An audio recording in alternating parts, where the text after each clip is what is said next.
Captain.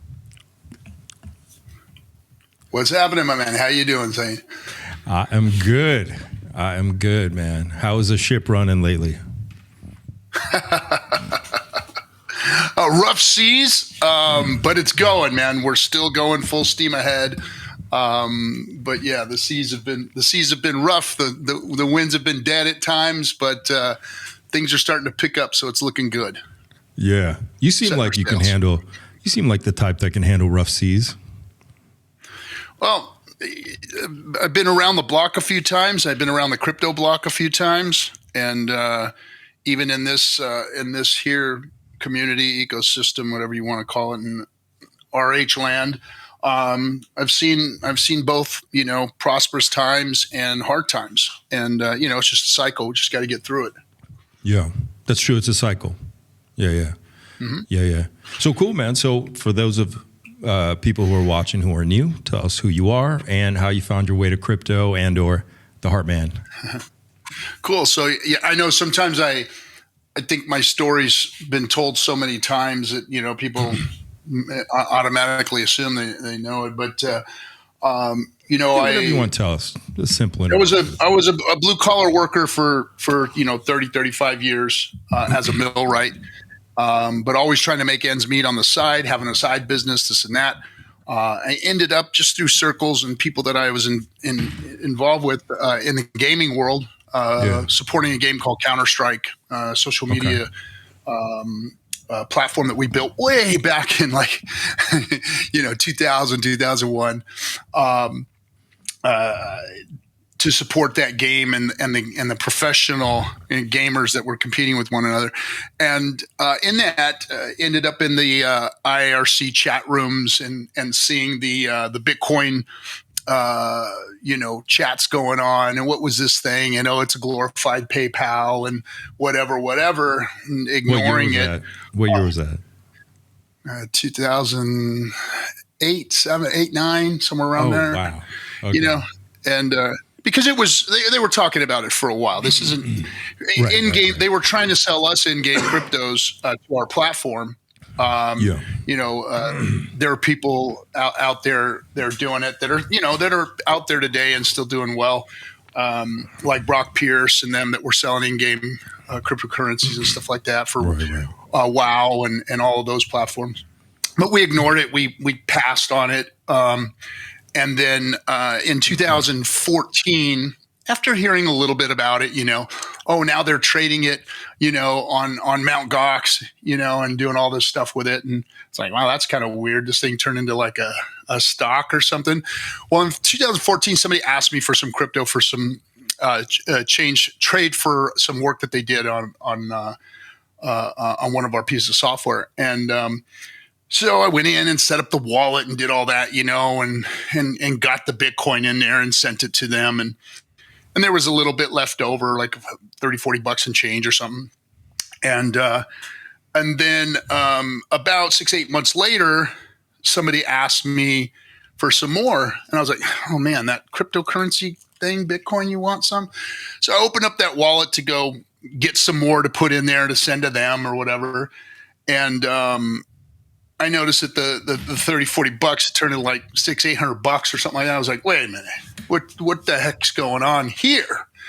And then I spent with my ADHD addled brain that I have, it was like, okay, I'm spending like 3 days straight awake just digging into crypto, blockchain, Bitcoin, Satoshi, what was going on, the white paper, all of the evangelists that were out there. I was hooked. I was like, oh my gosh, this is like world changing, financial obliteration. This could really change the world, right? And so I dove in head first around 2014, and I had a bunch of friends that were into it, and they were building their own exchanges. And then I saw the dark side of crypto. It was the Telegram rooms, the back alley deals, the pump and dumps, the scams, the fake exchanges. Everybody who's. Hey, I'll tell you what. If you want to see who's grifting, look at who's making exchanges. these people that were making exchanges were the ones that were, usually pulling off all the grifts. And so it's an easy way to do it. Look at FTX. The FTX model of what happened there is exactly how these guys are stealing from everybody. Hence, we CZ? have. Well, CZ, he was the first to do it, right? So he was the first to run the grift and win. And he's the one who exposed FTX because he knew what was going on. Right. He's the one, he set them up. You look at it. CZ set them up and knocked them on their faces. And is sitting back laughing about it, to be honest. But the grift is easy to see. It's easy to see. It's pump and dump everywhere. There is nobody utilizing these things yet, except for us crypto bros. Like those of us who are in the know, those of us who know how to run this thing. We are the ones making the money, using the technology, driving yield, driving liquidity pools, and doing all that kind of stuff to make the money on the side. Now and then we've got all the other people. You said were you because you were a software developer? Were you in a software company? Is that why you were able to I owned to see all this? Yeah, the reason I like I said, I was exposed to crypto because of the business I was in and the people that I ran with. Okay. And then to see the grifts, I was exposed to my friends who a lot of them were running these network marketing businesses. If you remember, there were a couple of them. Gosh, I forget all the names now. But Bit Club and all of those things were running around. It was like mining, network marketing, and crypto all mixed into one, and they were all grifts. They'd buy one or two servers, rent one or two servers. They'd act like they were mining. They'd pay Peter to pay. It was just a Ponzi, and they were all doing it. And a lot of them went to prison. A lot of them, were on the run for a long time because of it. But I saw that, and then I started to get very discouraged because I thought crypto was something else. I thought when I read the Satoshi white paper, it meant something, and this meant something to human beings and to humankind, and I wanted to be part of it. But I got to a point where I didn't want to be a part of it anymore, where every time I turned around and saw what I was investing in that I thought was doing something good, some new blockchain technology, was really just a grift. And I was like, man, all these cool things that they could do with it, energy stuff and real estate stuff and yield farming, all these things. And they were all just grift after grift after grift. So I got really discouraged, ran up in 17, like, oh yeah, this is it. We're going to the moon, going to retire myself from, the blue collar life and all this kind of stuff. And then I watched it crash, and Richard was the first one that said it out there. He just happened to be on my YouTube rotation. I was watching all my YouTubers, and I saw Richard call the top, and I was like, no, screw this guy, man. He's full of shit. He doesn't know what he's talking about. Well, next day we started crashing, and so I was pissed. I unfollowed Richard. I'm like, screw that guy, man. Oh yeah. And then about 24 to 48 hours later, I'm like, I'm thinking, I'm pissed off. I'm watching crypto go to the dirt. I'm like, how am I going to tell my wife that this thing that I was all fired up about and sticking in everybody's face is really like done, gone, over with, or at least for a few years. And I'm thinking, and I'm like, dude, if you have any hope for the space at all, if you have any hope left at all, you would listen to the guy who called the top and said that it was going to crash when it crashed, instead of unfollowing him. That was kind of a dumb move. So that's when I picked back up on Richard and was like, okay, I'm not just going to let this guy sit in my rotation. I want to go and dig into this dude and see what he's been saying. And I went and watched all the Top Hat videos, and I had seen a couple of them, but this time I really dug into him. And then I started following him, and he started opening up Telegram rooms and stuff. And then before I knew it, he's like, well, hey, look, guys, crypto's a grift. And he was speaking my language. I'm going to do something right with crypto. And that's when I started watching him build his project. Yeah. and then at first it was this fluid dynamics thing that just like went way over my head. It was all this computing nerd shit and very, very cerebral.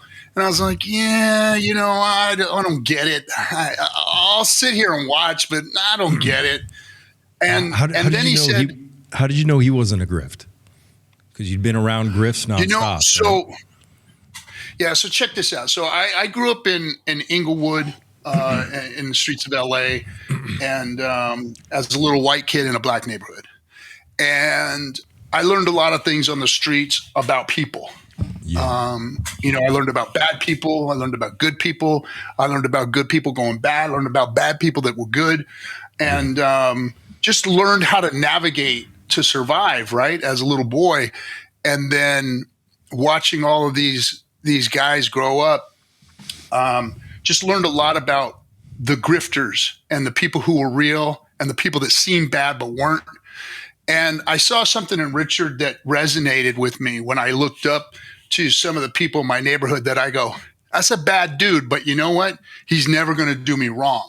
Or that's a guy that's kind of on the edge, kind of weird, kind of funky, but he ain't ever going to do you wrong. You know what I mean? So I saw that in Richard. And has there been things that have made me question his judgment or what he's done? Yeah, I mean, every human being does that. You don't put all your faith and everything in one person, or don't leave room for people to make mistakes. I definitely think Richard's made mistakes, but I trusted that he was going to try and do something real and right here. And when he did launch Hex, and I saw it, and I had people that I know check out the code. I got deeply involved with the community that was looking at everything, that were also working with Richard as far as, trying to figure out who he was and all the information I was getting. I was like, this is it. I'm all in on this. And so I did. Everything I had left in crypto from the 17 run up to the 18 crash, I just all in on Hex. The first couple months we did the adoption amplifier and got everything in and continued to invest in Hex as it was going, because we were becoming more and more convicted as we all went along.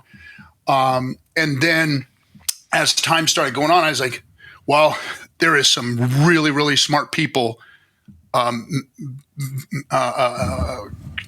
surrounding around Richard Hart. They were coming to his Telegram rooms. Like, the smartest people in crypto were starting to congregate around Richard Hart.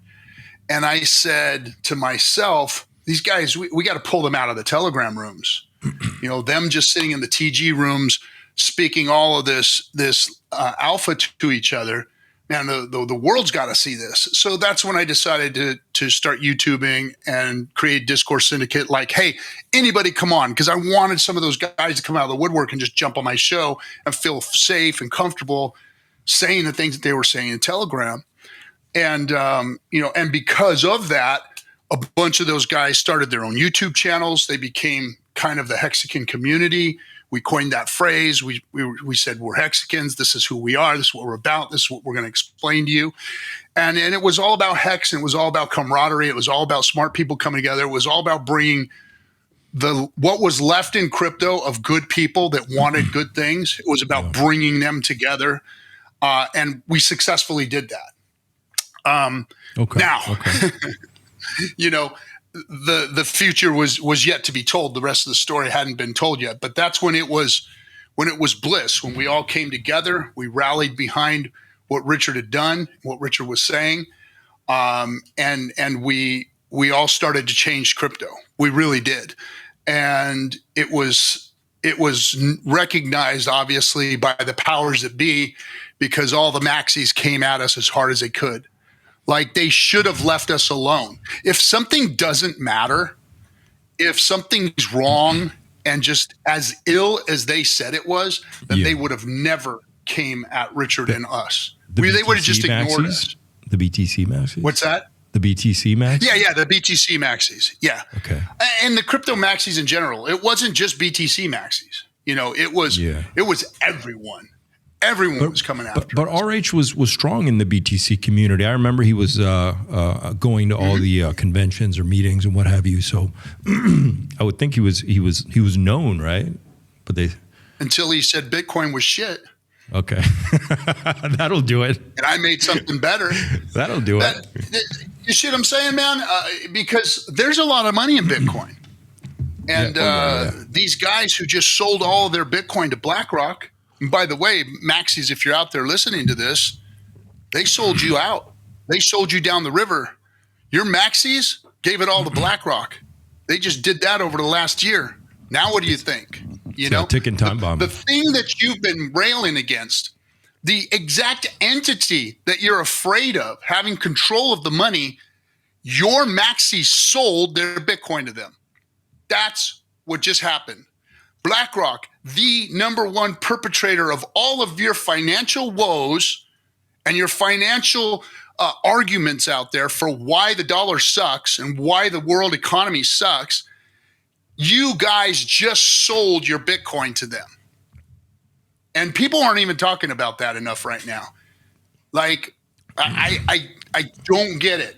But we, the ones who've been talking about DeFi, that have talking about doing something better than Bitcoin, have been talking about doing something different as technology. By the way, this is technology. It gets better. You're not supposed to be using a freaking toaster anymore if you have microwaves, right? We're supposed to move on in advance. And this space, and I know why the reason, has not done that. And that's because there's people with big giant bags of Bitcoin that had to dump it. That's why they've been so loud and proud about what their Bitcoin is.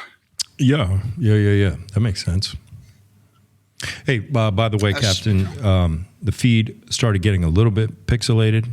Can you make sure that nothing extra is running on your end? Like, who knows what? Yeah, I got zero. Yeah, I got like zero going on. Because I speed tested, I'm getting 550 up and down, so I'm wide open. I don't know why it was clear and then it kind of got pixelated. It's not that bad. It's like looks like 480. It's not that bad. Just if you have something open. Yeah, I know that's what I've been looking at. It's been looking at like 480 to me too. Okay. But when I run a speed test, I'm running over 100. Okay. It should be enough. Should be fine. Yeah. All right. It's okay. Yeah, and I don't have anything else running in the background. Cool. So you were confident. So anyway, yeah, that's. Go ahead. Yes, you were confident at that point to move forward with RH, and you kept diving in deeper with Hex. And so I'm guessing this was like 2018, 2019-ish, I guess. Yeah, exactly. Yeah? 19. Okay. Yeah. And did you have Bitcoin at this point that you switched over, or were you still a Bitcoiner? Yeah, I had Bitcoin. I had Ethereum. I had some of the others too. I was an investor. I was a crypto investor. So I had as many other things that I thought were going to do well. I had them. Now, when the adoption amplifier, when I exchanged everything for Ethereum, and I went in and put it all into the adoption amplifier. And then about midway through all that, I dumped all my Bitcoin for Hex, in the first few months. Wow. And then, amazing. That changed everything. We ran up 10,000x, changed my life completely. Even at these prices, life has changed. Right. Right. And so it's afforded me the ability to go out and give back. And that's what I've been doing for the last almost 5 years. It's just trying to get back to this community, this space, to try and make some noise. Now, it hasn't come without repercussions or difficulties or death threats or any of that stuff. But it's been worth it. It's been worth it. I live a comfortable life. I do work hard though. I do travel a lot. My family has suffered. I put a lot of money into the community via businesses, movies, events that we've done for everybody. There has been no money made off of, working with the community. And not that I'm complaining about that. But I get told often that, oh yeah, we're supporting RG's lifestyle, and that's just not the case. Let's say, let's face it, YouTube and physical events are not moneymakers. They are not. They're more of a pain in the ass than anything. They cost money. And yes, I think there's value there because it gives the crypto community the opportunity to really network with one another. The people that I've met, the contacts that I've made, the future leadership that I've come to know that is here in crypto, that I can back now because I know these people personally. I've been with them. I've traveled around the world with them. That's been the value of what we've done here with like the PulseChain tour and the movie and all these things, the networking and bringing everybody together. And when the time comes, and there's going to be a time come soon that we are all going to need to come together because crypto is going to be in the crosshairs. We are going to come under scrutiny by the regulators soon. And the writing is on the wall. I don't want to get into, politics, left or right or any of that stuff, but there is going to be an administration that dominates and takes over this country here. And we're going to have to adjust to that. We're going to have to know how to adjust. You can't just yell and scream and say, oh, the dollar's going down and we need to get rid of the government and blah. That's just not going to happen. You've got to figure out how you are going to adjust to the administration that is going to be looking to set up regulations. Now, are you going to be at the table or on the table is the question. And I want to be at the table. I want to be rational enough. I want to speak the things that officials are looking for so that we can start negotiations, so that we can start telling our stories. Because, here's the problem is that when I talk to, local politicians, officials, treasurers, secretaries of state, or those kinds of things, which I have, and I've helped campaign for them and all kinds of good stuff. They want to know crypto. They want to bring crypto and blockchain to their states.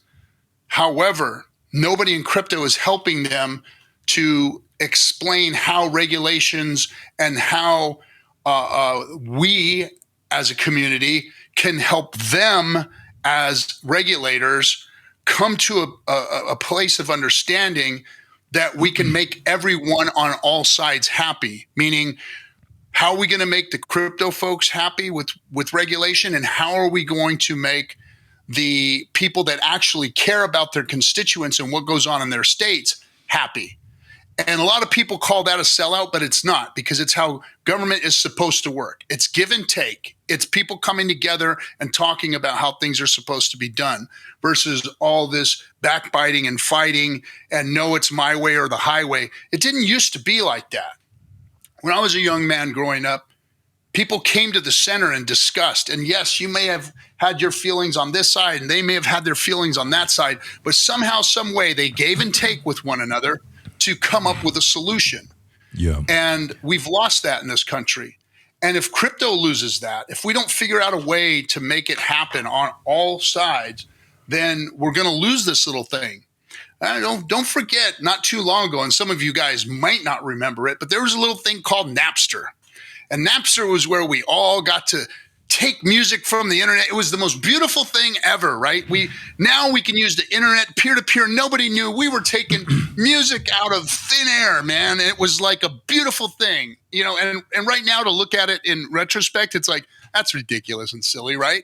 But back then, that was a big freaking deal, man. That was a big deal. It was a big deal. And they snatched it from us in a second. It was gone. And so that's what I'm saying is that don't think too highly of this crypto thing because it can be gone in a second. Yeah. I noticed when you mentioned the debate, you left out the people we also need to make happy, which is the banks, the banking cartel. You're 100% right, but I hate to say it. that's who the Gensler works for, right? And I think him playing coy right now is not because we're winning. It's because I think, like you said, crosshairs are coming soon, and he's going to get to laugh again. So I guess it's kind of a fight between all of us and how the banks can also get value out of this, or are we competing with them? Or, I don't know the extent of this war, but it is a battle. That's a tough one. Yeah. It's a tough one with the banks because they're going to want to join, but how do they join? And that's, I think, where the big part of us being out of the equation, that's going to end up happening between regulatory and the banks. We know that. We're not going to be at the table for that discussion. But if we present enough case to the regulators when it comes time, then maybe our voices will be heard. But that means stories need to be told. That means we need to get in front of these people and tell our stories, like the stories of single moms that have crypto that are planning on buying houses for them and their kids. Guys that are blue collar workers like me that don't have a retirement, but now because of crypto, I have a retirement. All these stories have to be told about use case for crypto, because the use case for crypto that's going to be explained by the banks and the big money houses and all them is going to be, it's for money laundering, it's for terrorist activity, it's for drug use. That's what they're going to bring to the table. And when you look at crypto do you think the administration we have right now, or might get in 2025, really cares about us? Do you think they care about our stories, about what's happening? Do I think so? Do they care? I mean, I agree with you. What you said earlier, we are very divided more than ever before right now. So what's the only thing we can do? Well, we got to come together. What's the only thing we can? We got to come together. We come together. That's the only thing we can do. And what do? We plead our case. We plead our stories. We tell who we really are, and hope that that's what gets recognized, and hope that this country still has some integrity, that this country still has the ability to make changes based on people coming together and doing and saying and being the right things. Yeah, 100%. That's what we have to do. We can't let the Sam Bankman-Frieds and the CZs and the scammers and the grifters rule what is good in this space or speak the narrative for us. We have to overshadow that. And we're not going to do it by arguing, complaining, bickering, and memeing crap. It's not how it's going to happen. We have to come together as a rational, thought out, intelligent community, laying out an argument, telling stories, and bringing real people and their situations to the table. Look what's happening right now. Look what's happening right now with just the thing like the abortion issue, right? Yeah. Big issue, big divide on both sides of what's right and what's wrong. But what's affecting it? A woman's story that she died because they didn't give her care because they were afraid that the laws were going to get them put in prison. That's kind of dominating the space right now. One person's story is dominating people's minds. Like, oh my gosh, was that the right thing to do? A woman died because they couldn't do something that wasn't even really abortion. It was just the DNC, So I'm just saying that for some reason right now, it seems that these stories, these personal stories of what's going on out there are having an effect. Yeah. So how do we tap into that? Who of us has those stories? We all do. We all do. Those of us who are trying to do good in this space, those of us who are trying to make crypto an important part of our lives, we all have those stories. And there's a lot more good people in crypto than there are bad people, but we're not loud enough. The good people aren't loud enough. The good people aren't getting the stories out. It's the scammers, the fraudsters, the hucksters, the shucksters, the celebrities that make mistakes by getting hooked up with the wrong people that grift them.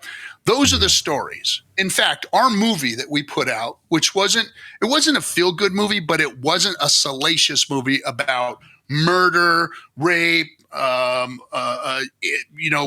lying, cheating, stealing. When we tried to sell this movie, they said it to us, in fact, that it wasn't salacious enough, that it was too objectionable, that it gave people a reason to like or not like crypto, and they didn't like that.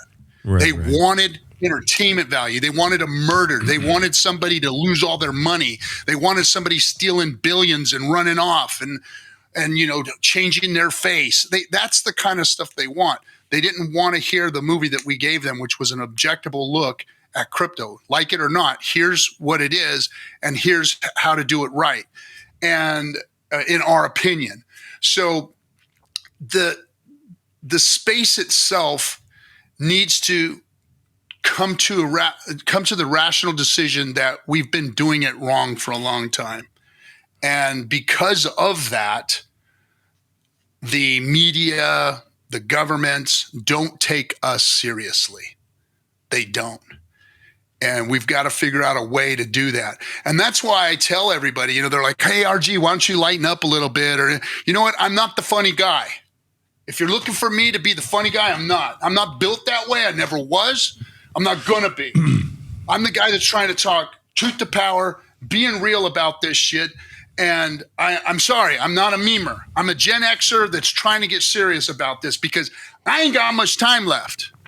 Some of you kids, you guys can screw up and mess up a whole bunch of times. I ain't got no more left in me. I ain't got no more losing in me. I got to win this time. And I got to win not just for me, but for other people that are my age that are tired of this stuff, that need this stuff. I got buddies that have been in this industry that their backs are broke, their legs are broke, they can't move no more, they don't know what they're going to do, and they don't have retirements because retirements have been taken away from them. They need this. They need something that generates yield. They need something that can give them a hand up instead of a hand out. So I'm fighting for this stuff, and I'm not being funny about it because somebody's got to get serious about it. Because the Bitcoiners are being serious. They're being serious about calling all of us scammers. So why aren't we doing the exact same thing instead of fighting them and memeing them and doing all this ridiculous crap that we're doing? And then infighting when we have bear markets, it's time for us to really come together. And I don't know how that's going to happen. I'm trying to do it in whatever way I can. But that's what's got to happen, or we're going to lose this little thing. We'll go the way of Napster if we're not careful. 100%.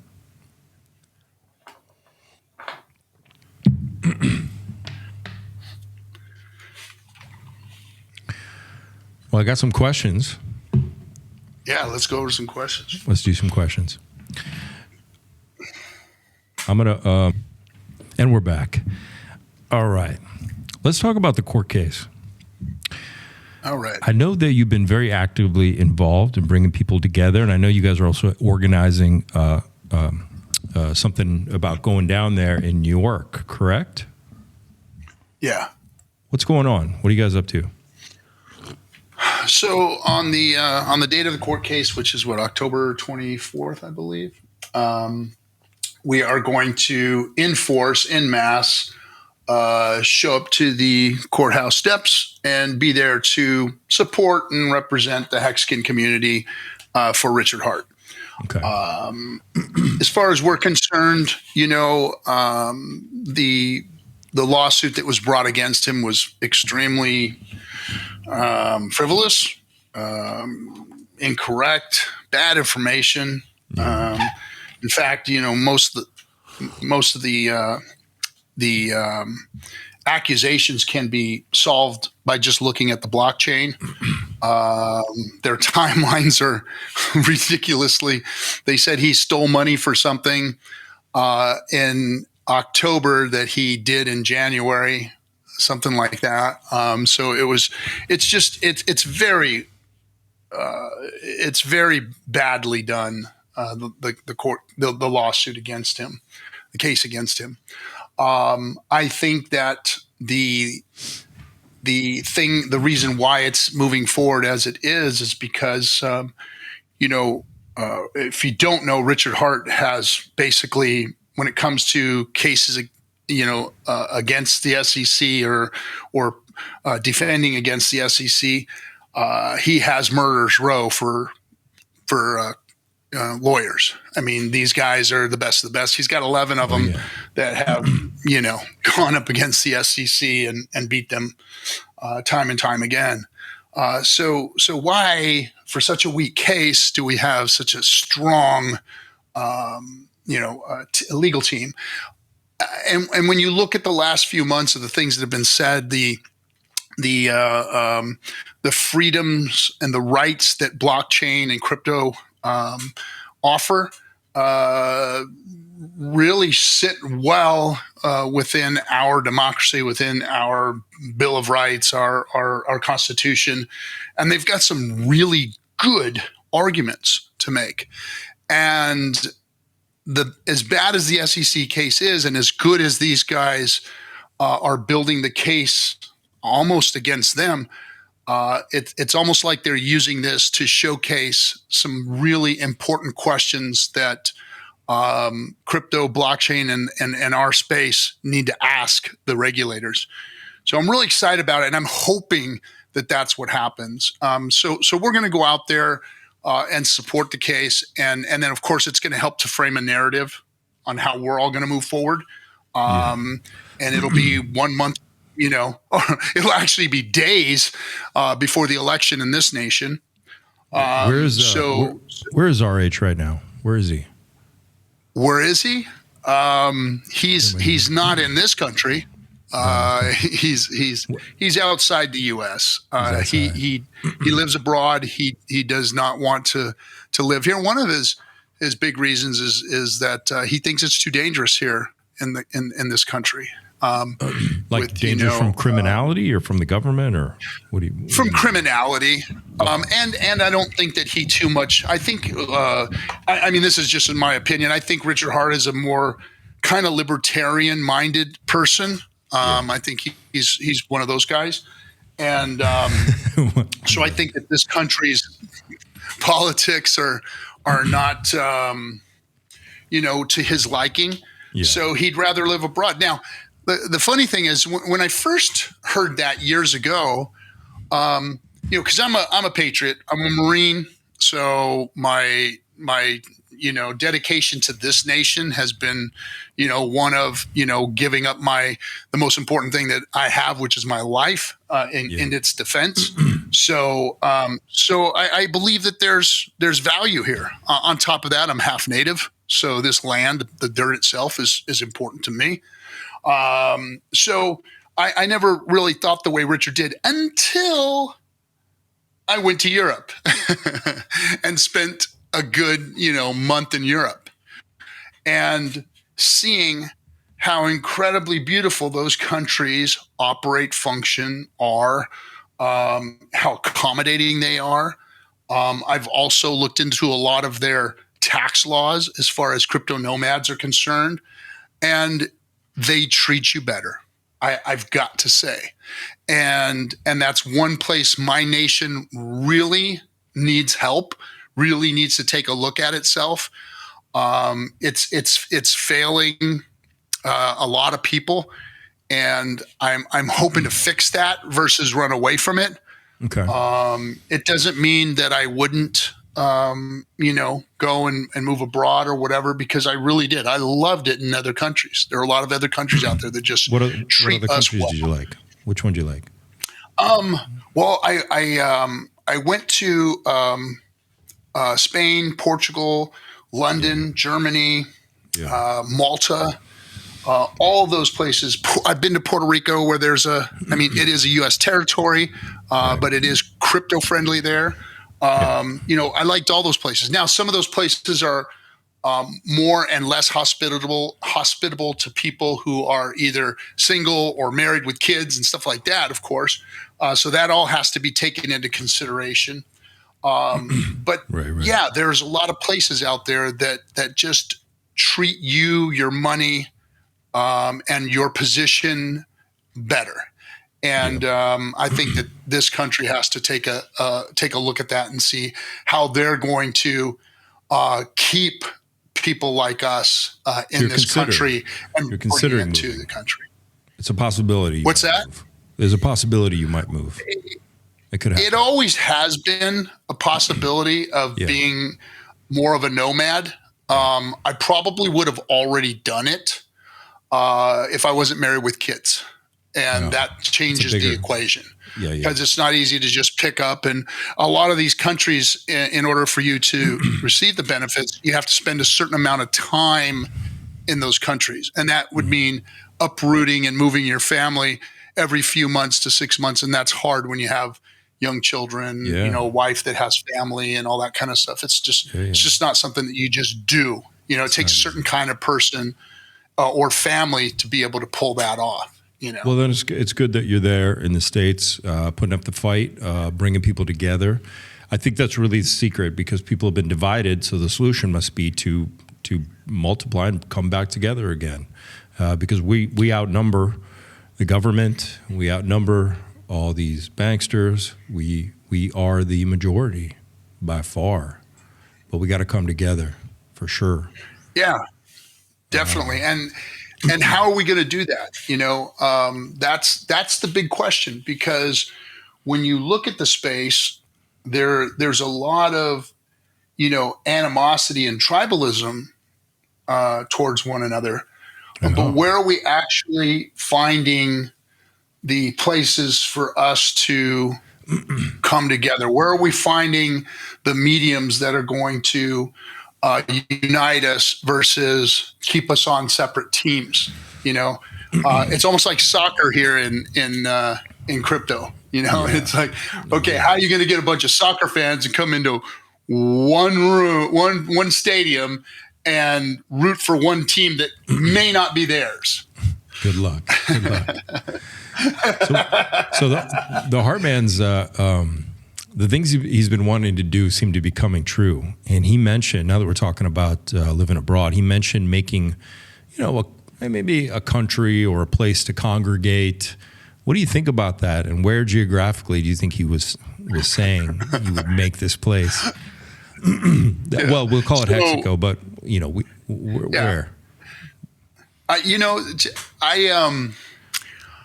We've seen Brock Pierce try to do this in Puerto Rico. We've seen these things. We've all talked about it, and I think what it is it's the imagination of the libertarian mind, where it's like, okay, in order for us to really introduce our theories of how a government should or shouldn't look, we would need something like total obliteration of government, total obliteration of the financial system. And what better outlet than, hey, we could take our crypto, go move to an island, and here we are. It's almost like the perfect utopian idea for the libertarian mind. Yeah. So in thought, it sounds great. It's like, hell yeah, I'm for that, right? Like, let's do it. Logistically, it's a whole nother issue. And here's the one thing that I understand that a lot of people don't understand about this fantasy, and why I call it a fantasy, is that when you build a government or when you build a country or a place, and it's anti-government, first of all, and it's like, we're taking our football and we're gonna go home, right? Yeah. You've automatically walked away with a target on your back. Now, what does that mean? That means that you have a target on your back. What does it take to defend that? It takes an army. It takes a military. Let's say it's not a nation, but let's say he just carves out a community in a country and operates under those laws. Where do you think that would be? Oh, okay. So now if we were to do that, he's just going to make a community. That's more. So if you're going to go make a community and try and keep it from becoming a cult. Okay, let's just assume it becomes a cult. I mean, it probably would be. So where would it be? You know him. I know you know. Don't drink the Kool-Aid ever. Don't ever drink the Kool-Aid. All right. That's what I'm telling everybody. If you go to Mexico, make sure there's never a day where you have to go and sit down with everybody and drink Kool-Aid. Yeah, that's the day I exit. Right. But I would say one of the best places for that would be, say, Malta. Somewhere like Malta. I think Malta. Yeah. Somewhere like Malta would be a great place for that. I think that it's could very make sense. secluded. Yeah. It's very secure. It has a history of being a real big protective Switzerland. You know. Yeah. I think that that's because of its history, if you look. History of Malta, that's what it is. That's what it's always been, is a protector of that area, that, you know, of the different nations that have run that place. That's what it was. So I think that Malta would be a really good place for that to fit in with the government, because they've already got a program there that allows you to you know, be a crypto nomad. And for a price, of course, be part of their community and receive all the tax benefits of that place. Yeah. So I think Malta would be really the place to do it, and to lean into them and you know, give them, you know, a positive return on their investment in bringing you there. Yeah. I think that would be key. Place like Malta. Yeah, man. And far enough away from the west, but not quite in the east. It's great geographically. Yep. What a great call. It's great geographically. Yeah, and it's protected too. It is an island fortress. The whole thing is really a fortress. So even tactically, strategically, it's a good place. Like I said, if you are worried about, you know, having that target on your back or whatever, it's one of those places that can be defended easily. You know, not that you're going to stop like the U.S. or someone from bringing warships in and taking you out or whatever, but that's just that's extreme. But I'm just saying, that's pretty it just makes sense all around. It just makes sense all around. It's a perfect place for a cult. I mean, a community. And you got great water access. You could park a pirate ship there, no problem. Exactly. And that's exactly where I'd put one. All right. Yeah. So so if you haven't been there, for you folks that haven't been there, I haven't been to Malta yet. No. Oh my gosh. Like all of you young people, all of you young men, I'm giving you like I'm going to give you the keys to the city. Like the party scene there, the women to men ratio, out of control. Really? What city? They're all what is the name of that city? Because I stayed in Mdina, but it wasn't Mdina. There's another city where some of the wealthy Hexicans live. Really? Oh my gosh, what's the name? It'll hit me. The name of the city will hit me. In the meantime, you guys out there listening, let me know. I'm like an hour flight from there, and we'll meet up. All right.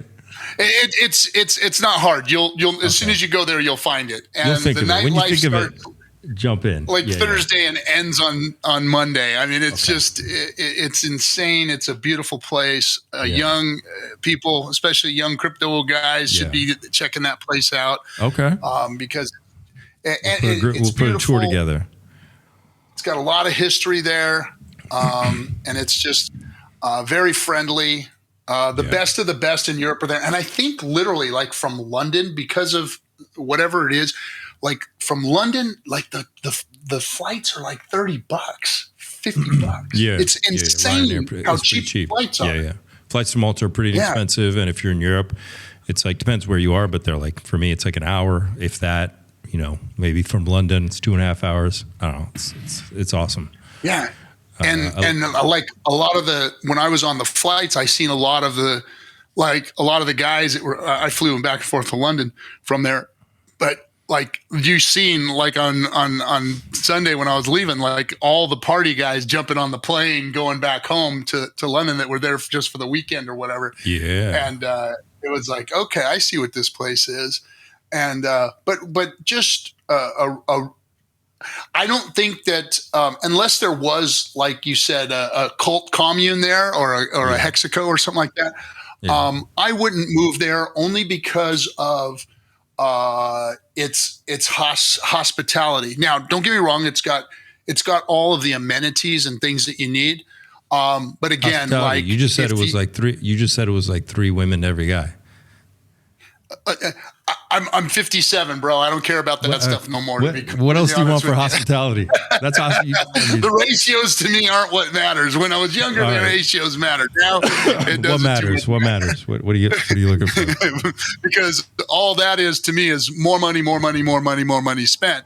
So anyway, I'll let you guys handle that. But as far as like, we'll handle that part. All right.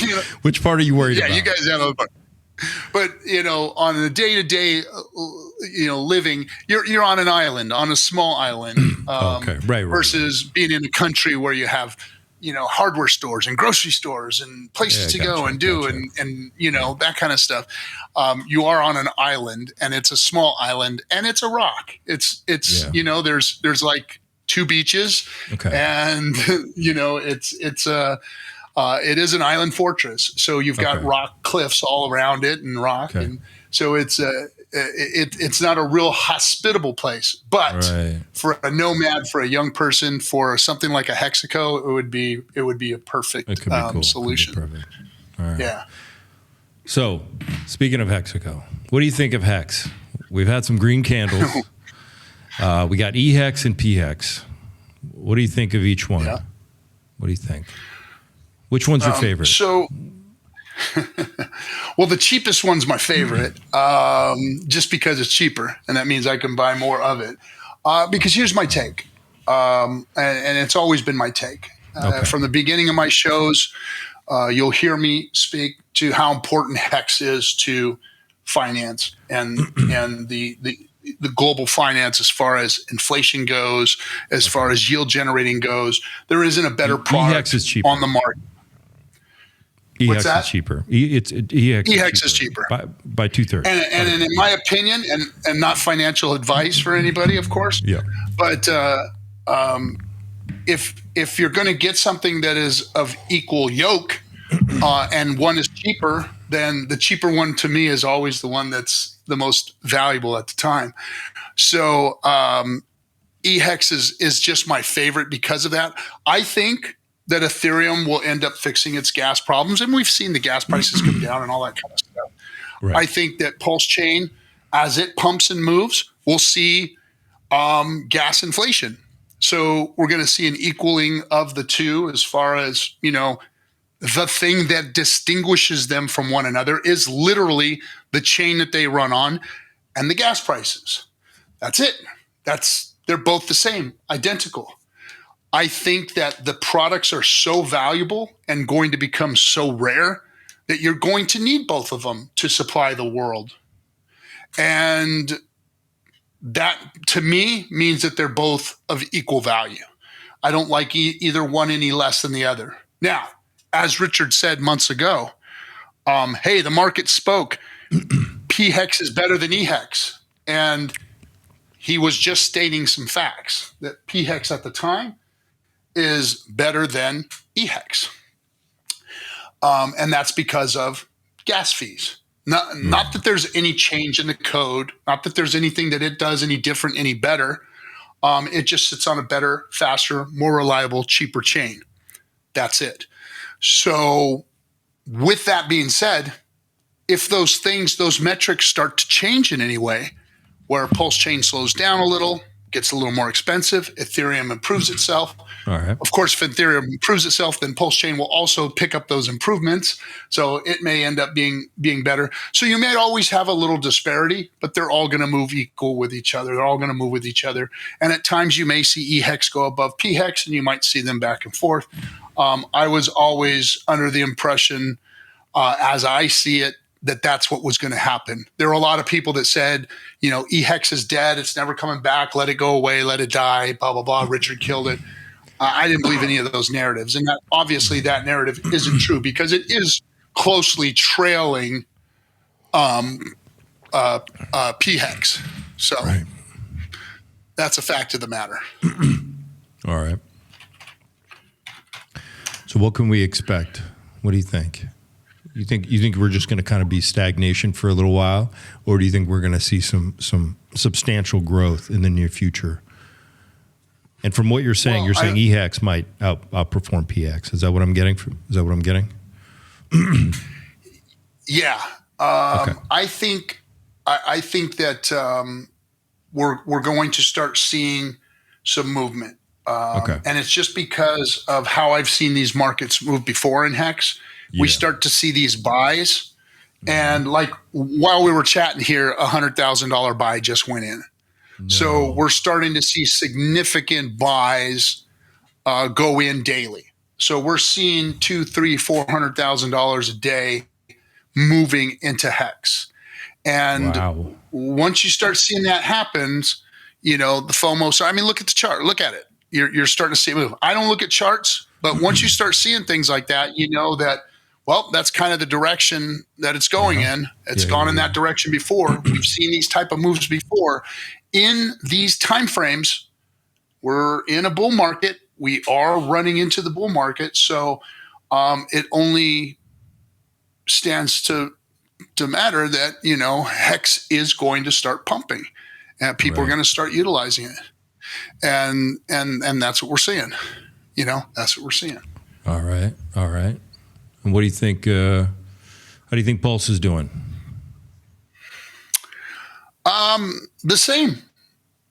Now, I think Pulse has a lot more potential for a radical move.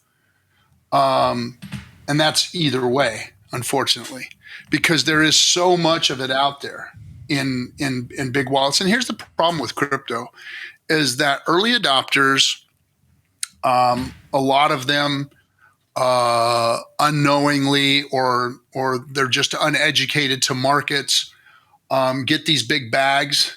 Mm-hmm. And when they see price moves or they've over leveraged themselves or they need that capital, tend to remove that capital. Versus if you look at some of the more stable markets, the S&P and the Dow and whatnot, where people are a little more apt to not make harsh decisions like that.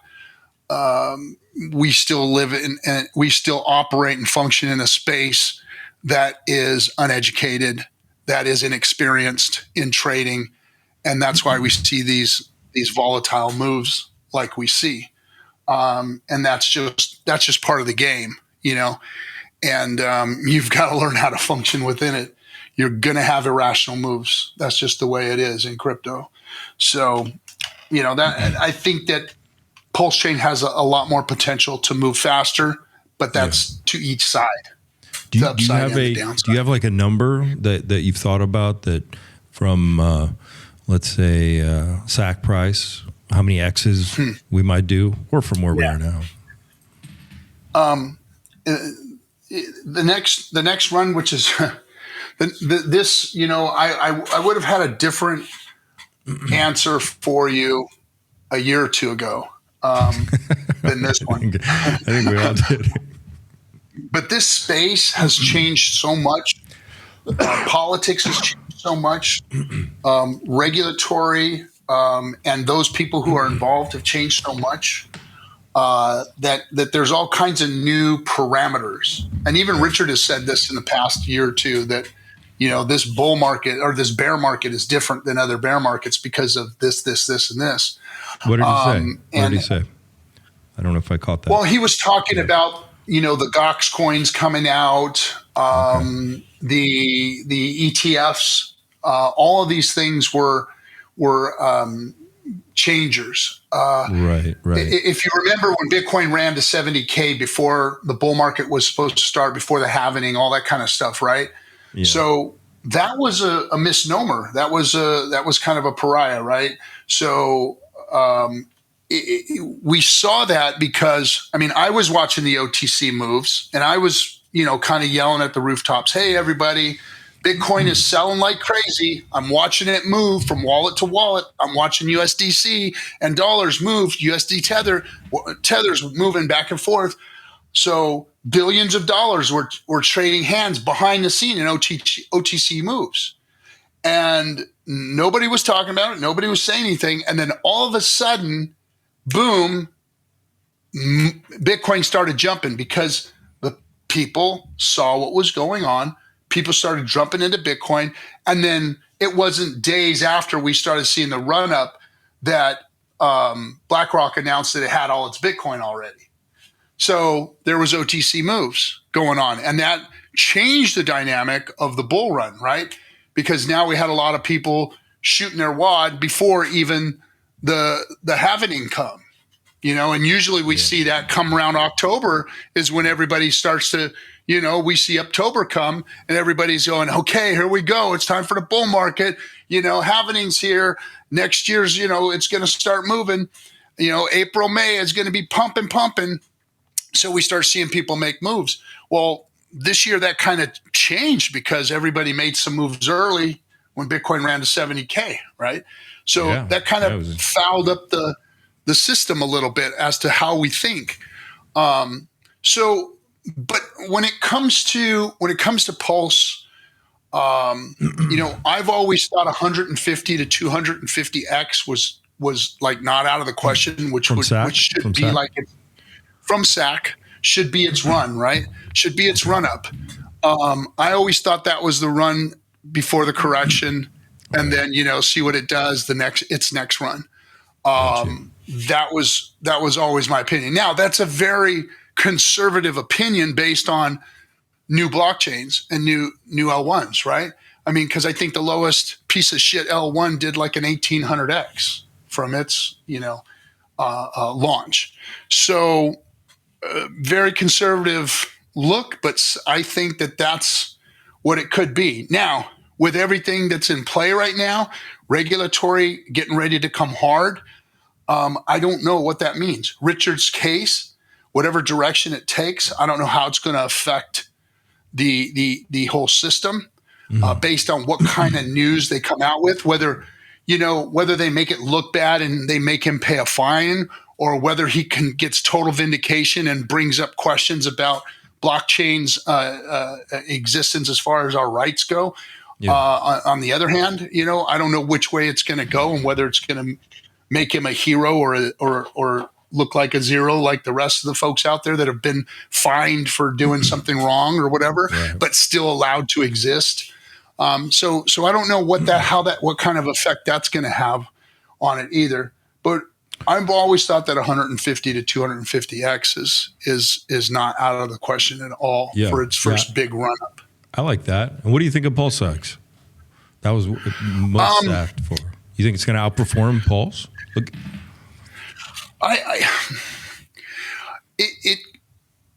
It depends obviously on what the people think of it.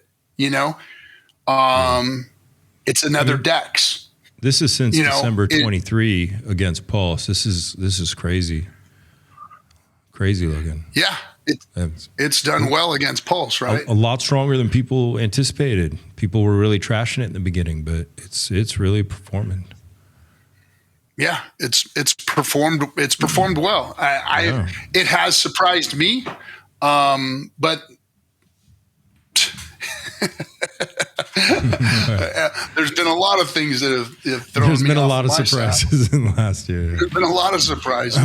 So, but I mean, I'm highly vested in it. I'm in PulseX and Hex just as strong as I can be. Gotcha. So I'm not complaining. But I didn't think of it being the best performing asset of the three. You know what I mean? It's doing amongst good. Each other. It's doing good. It's doing really good. The best performing might be this guy over here. Actually, what do you think about this one? The mystery one. Right? I've always thought that that have you heard of this one before? Was going to do well. Yeah. But when when it comes of age, when it's really becomes something, when Richard puts something behind it, I think that it's going to do extremely well. I think that that's the one that could really surprise everybody. This one, and of course that's just yes. Why? What do you think it is about it? There's so much debate about it back and forth, and everyone's so polarizing the viewpoints. What do you think it is about this one that could do so well? Well, it's an earned token, right? Right. And it's an earned token for being a participating a member of what you just showed, the best performing asset against one another, right? So for participating in that system, you're earning this.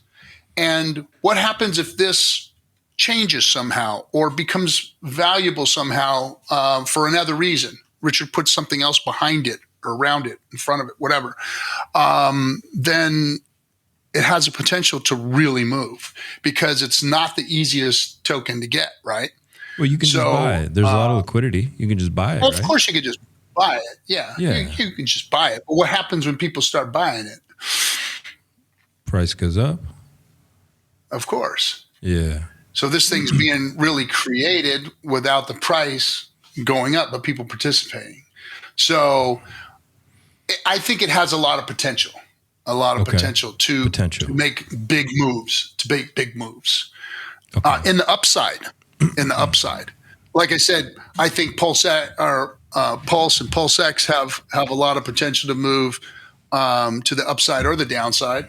But this thing has the most potential, I think, to move to the upside. Really? In my opinion. Okay. Well, what kind of X's are we talking about here?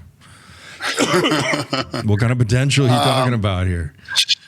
Man, I hate getting caught into that stuff. Yeah, we're just having fun. We're having fun. I know. I mean, that's the type of token I think that could, in its first run, do thousands of X's. 1,000X, 1,500X, that kind of thing. Oh wow! That's I've always kept every single bit of them. There's been certain people that have leaned into it that I've had a lot of respect for, and so I've just looked at that one really closely as like I said, it's how you get it, it's where it's positioned. Yeah. It's potential for change in the positive direction that could make it move really hard, really fast. What could make it move really hard, really fast? I don't think anything's better than Hex. To be of all of these things, I want everybody to understand that my GOAT is Hex. That Hex you think to me is the GOAT. That could move the hardest. Hex could move the hardest. The hardest, yes. Not P-Hex. Or do you think either one? They're both going to move? Both of them. Both of them. I think P-Hex could move harder than E-Hex. I think so. I do agree with you. I do think not against its prices. I do think the Hex, both of them, I don't know which one, but I think they're going to surprise a lot of people because in most people's minds, it's the lagging one. But I think that's why it could actually even outperform Inc. Possibly.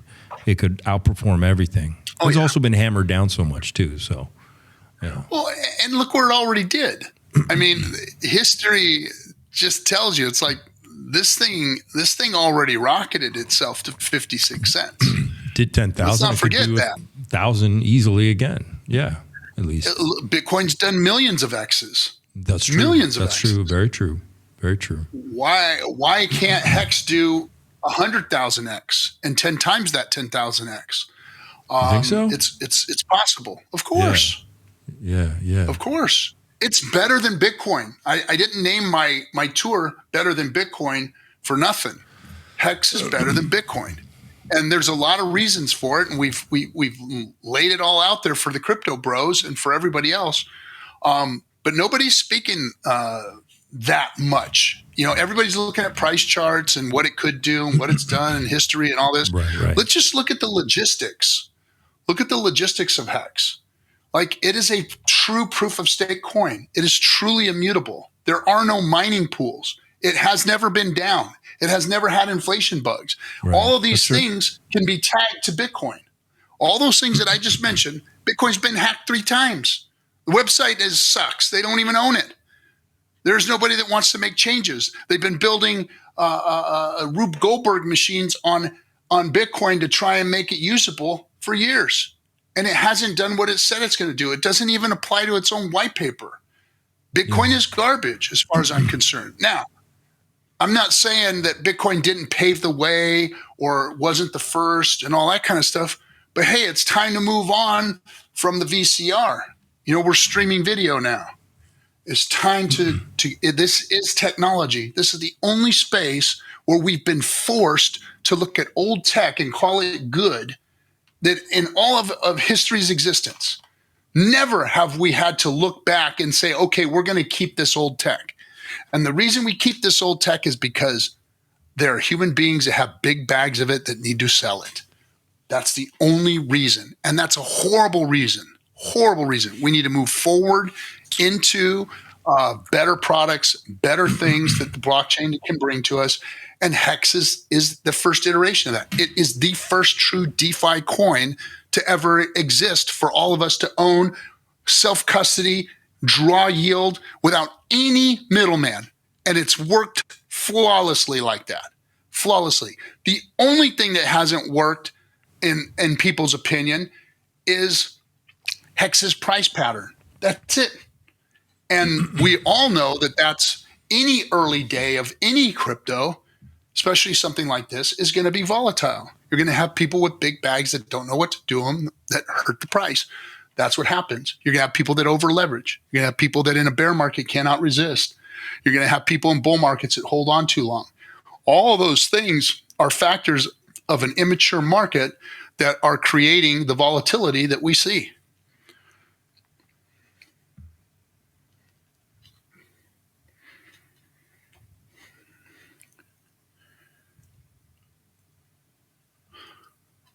Look at that.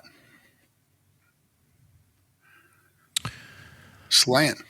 Yeah, this is the pulse. It's looking good. On the weekly, it's definitely broken out. If you go even to this chart, yeah, it's beautiful. It's breaking out.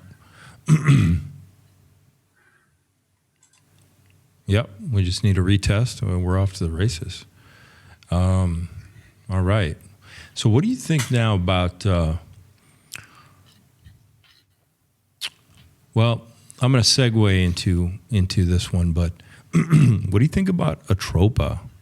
Like, what do you think is going to make PulseChain more competitive? Let me start there.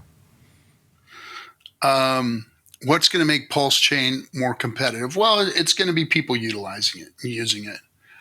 And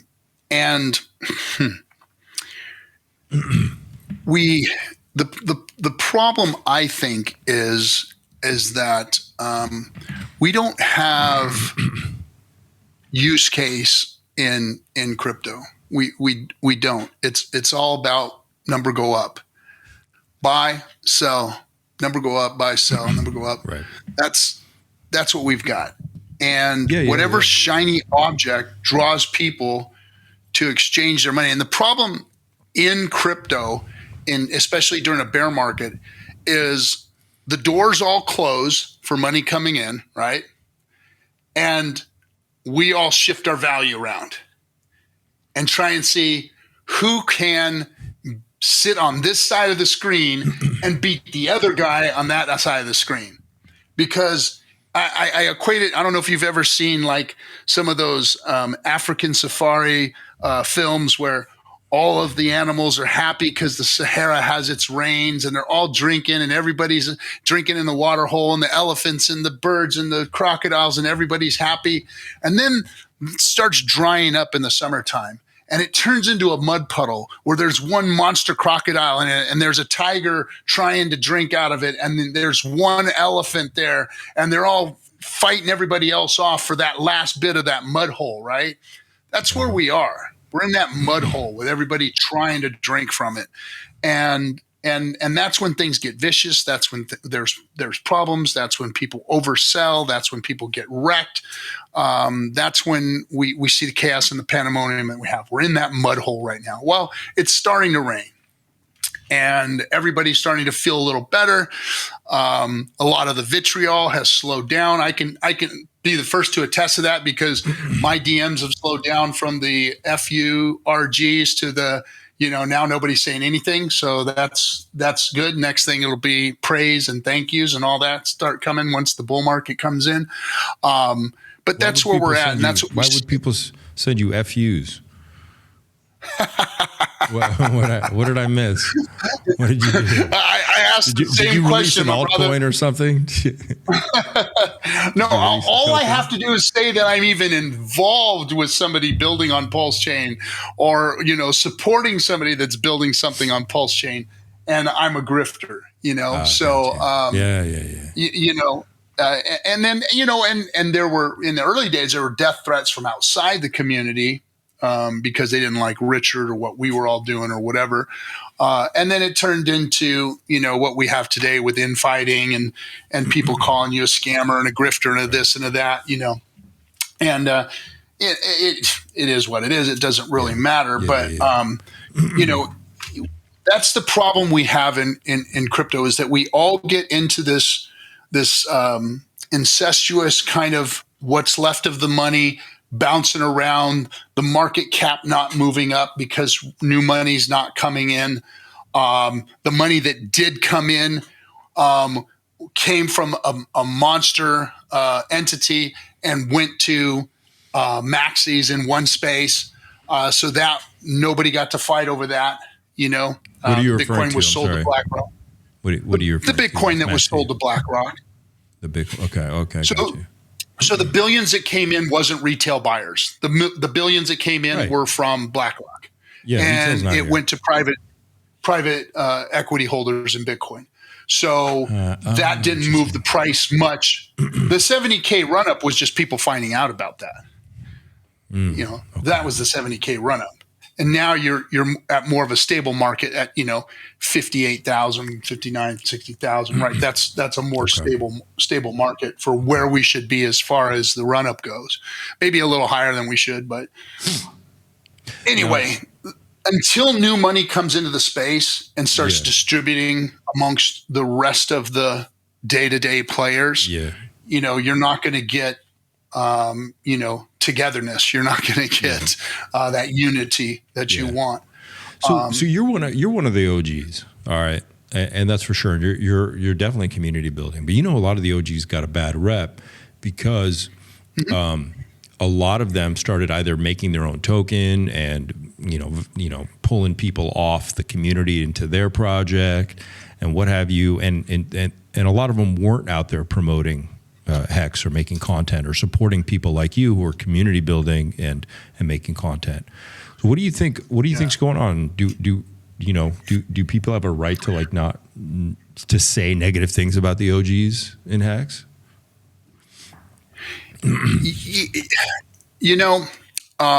It's all in context, right?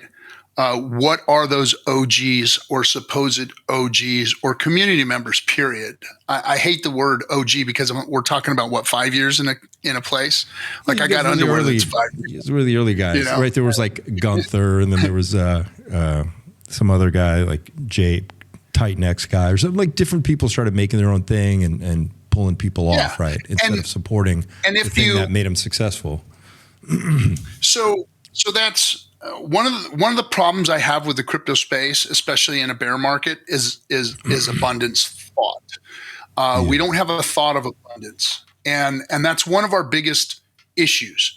If we thought more in abundance and acted as such, we might be a more attractive place to be. People would want to be here. People would want to come. If you look at any influential market, it's a positive message.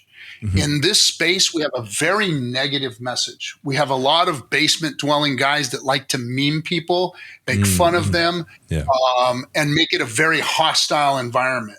And in my short time, attribute it to I've ran into some of those already. Yeah. Yeah, and you're going to, being an influencer, being out there, putting your neck on the chopping block for things, you're going to run into that. And unfortunately, it's very thick here in this space. And it has to do with, a lot to do with money, a volatile space, people not knowing what they're doing, mental issues, people with mental issues having a platform to speak on. Most of these people are basement dwelling guys that eat Hot Pockets in their mom's bakery. And, and so they have mental issues with a platform to speak on. Yeah, now they're a warrior, right? So they get out there and they screw with people. And it makes it very intimidating to come into the space. It makes it very uninviting. And people are afraid of it. Like, I've got people that call me because they don't want to go out there. Like, they can go out there and get the same answers in Telegram rooms and Twitter, but they're afraid to because the crypto bros are so hard to approach. They can't. And so they have to call me. It's a tough and now I'm not saying that it's all that way, but it's so prevalent that it makes it very unattractive. So we are not a space that lives in abundance, that lives in there's enough for all.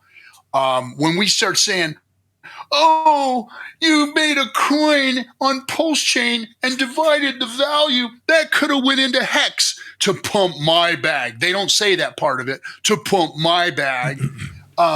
They get mad that value moved to another thing that somebody else felt value in and didn't go into their thing, or it sold their thing to go into this other thing. And that's the biggest problem, is that people don't think in abundance. And instead of saying, hey, we lost somebody, let's bring more people in. Let's just keep bringing more people in, letting people build more things, because some of these things that people are building are good. They're going to be good for the ecosystem.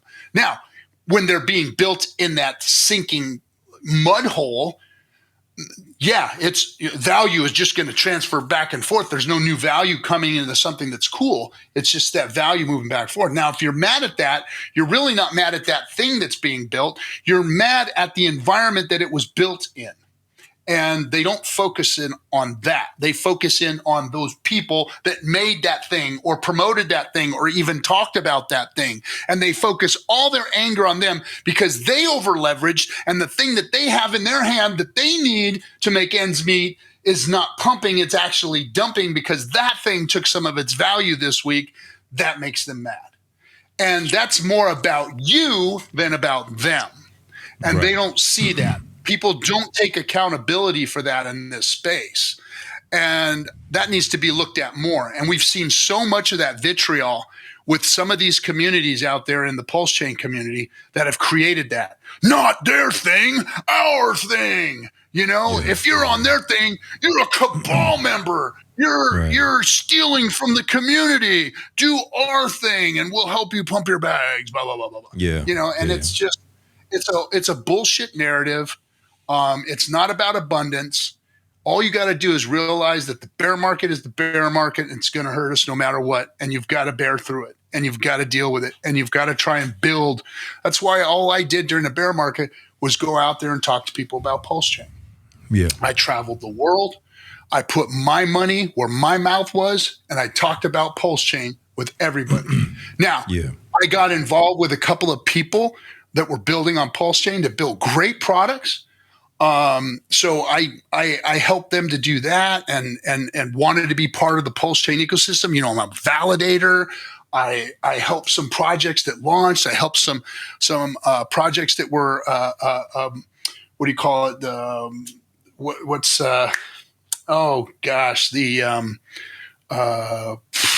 It'll hit me in a minute.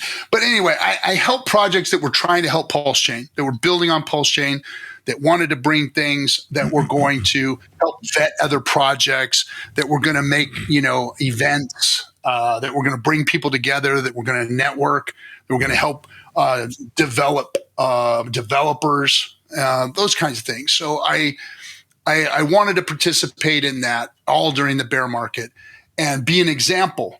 But, all of those things that I did just got memed out of existence. And it's like, RG is just, the old man eating shit and barking at the moon, But at least I did something that I didn't try and pull everybody else down while I was doing it. And I think that we need more of that and less of them, less of the noise. So besides the main RH tickers, is there a group or a project that you follow in PulseChain or that you really like what they're doing, or a developer, or coin, or? So I worked with two projects. I'm working with two projects that are built on PulseChain, and one was Gift Tech, and that was a burn protocol to help other assets in PulseChain become deflationary. So it was to help put burn protocols on other tokens to help them to become more deflationary, especially if they were hyperinflationary tokens. I thought it was great technology. I thought it was a cool idea. And so I helped them by getting involved and help them along the way, and still provide, basically kind of like a board member type of situation where I sit with them and advise and talk to them, and I'm part of their team in a way. I mean, I don't program. I'm not the guy making the stuff. But knowing who they all are, knowing their integrity, knowing that there's not anybody in there that's going to try and steal, was important to me. So that's why I even got involved with them. Okay. The other technology is FanForge, which is high value individuals from the gaming world, i.e. Blizzard Entertainment, Sony, all these different folks came together and said, hey, we'd like to put digital collectibles, meaning everything from audiobooks to art to games to entertainment. I'm sorry, what was we'd like the to name? bring that. It's called FanForge. Okay. FanForge.xyz is the website. And so we're bringing AAA game developers that have built, the best games on the planet, most popular games on the planet, to the blockchain. It's built on PulseChain. And there's no ticker. It's not a coin. Okay, so FanForge. What it is it's going to FanForge.xyz. It is a place for digital collectibles. So comic books, NFTs, gaming, entertainment, audiobooks, and physical collectibles themselves.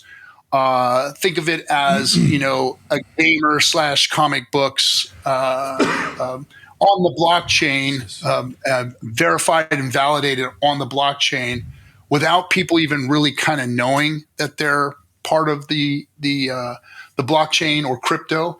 It's going to be another way for us to tap into a whole nother community where, they don't know about crypto. They don't know about a wallet or anything like that, but they'll actually be using those things in the back end of this website without even really knowing. And then eventually, we'll launch more into the crypto aspect of it and let people know, like, hey, you do have a wallet here, and hey, you can, take this to the blockchain and trade crypto assets on it if you'd like. So it's just another way, another in route to try and bring adoption to PulseChain, and what we're all trying to do here is bring adoption to the blockchain. Gotcha. Yeah, I was going to say this guy looks familiar. Yeah. Okay. Not often everybody sees my real name. But yeah, it's out there. The movie here, but yeah, I've been supporting those two projects because I thought they were solid projects being built on PulseChain. The one project, the Gift Tech, is actually going to be tapping into the buy and burn function of Titanx to bring value from Ethereum of Titanx over to PulseChain. So we're going to be doing a cross-chain move of value from a token that's out there that can be burnt, that incentivizes you to burn it, and then bring it over and bring that value over to PulseChain. So we're working on that. The team is working on that, not me. Gotcha. I'm just a board member basically. But yeah, you see, if you look at that chart, look at the beginning of that thing. Look at how much FOMO went into that chart.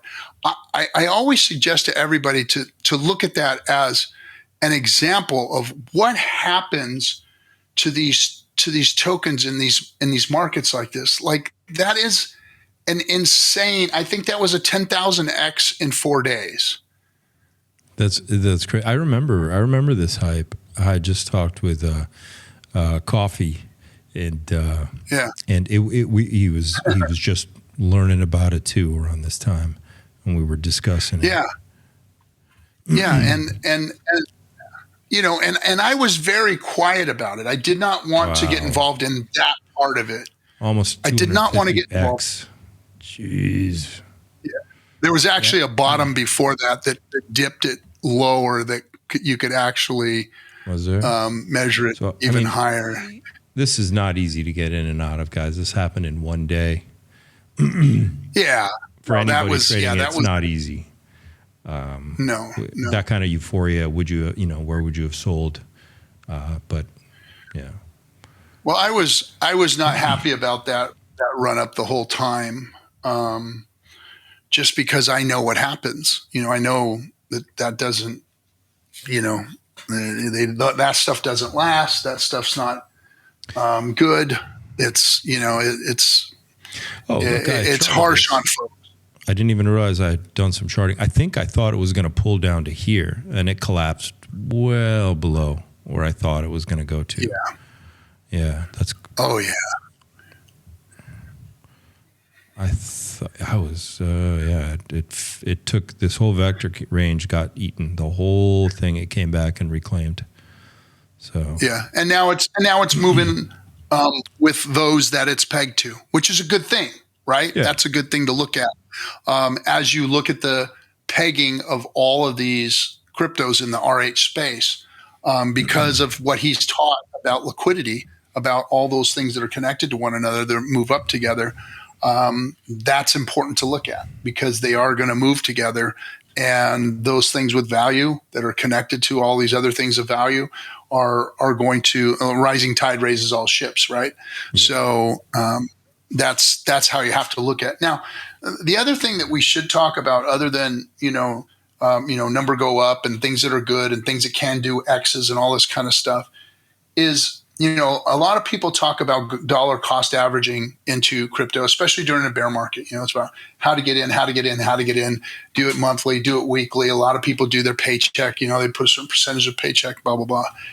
But we should also talk to people about in a bull market, which we're going to see, and it's going to be a very quick time frame, folks. You're going to see about 8 months of a bull market, 6 to 8 months of a bull market. It's going to be really fast. Boom! It's going to go very fast. It always does. Just like that move right there on that. It was a day or two. Well, this is going to be a few months and everything, but you've got to think about responsible dollar costing out of your positions. And how do you do that? What percentage do you take out? And everybody, there's no magic formula for anybody. Everybody's different. Everybody's time horizons are different. Everybody's risk profile is different. Everyone is different. However, in a bull market, you should be looking, because look, nobody's buying. If you're buying, you're the one making the bull market. So I'm not speaking to you people. I'm speaking to you folks that are sitting here that have been hurting for the last 3 years. It's time for you to figure out what you're going to do. And that usually means that you need to DCA yourself out at certain price points, certain percentages, whatever's comfortable for you. Because at the top of the market, you want to have been getting some out of the market. And whether that means cashing it out and taking home profits and taking mama out to dinner a couple more times, or paying a bill off, or buying a new car, or whatever it may be in your life, it may be to hold on to it for the bear market so that you can buy back in and get some more crypto. Which a percentage of it should be to do so. That's how people should be looking at these markets. Dollar costing in for those few years, watching that bear market hit. watching the bottom set in, dollar costing yourself out all the way to the top, certain percentage points, certain price points. You call it on your own, do your thing. What's going to be best for you based on your risk tolerance and your goals and dreams, wishes and desires. And then as it goes down, now you're dollar costing yourself back in again, or walking off into the sunset and buying mama dinner or paying your car off, whatever it may be. But that's one thing that people don't talk about often is taking yourself out of the market, moving yourself into stables or the dollar itself or whatever it may be, just to have a little bit of more responsible and accountable position. And that slows the volatility down also if we start talking about these things to people. Like if it's on its way up and somebody's moving, pretty hefty sums out on its way up, keeps things more stable. And this market doesn't do that enough. It moves too much on emotion, too much on ins and outs. And until we get more responsible, accountable investors doing the right things, we're still going to have this volatility. So people think about, getting yourself out somehow.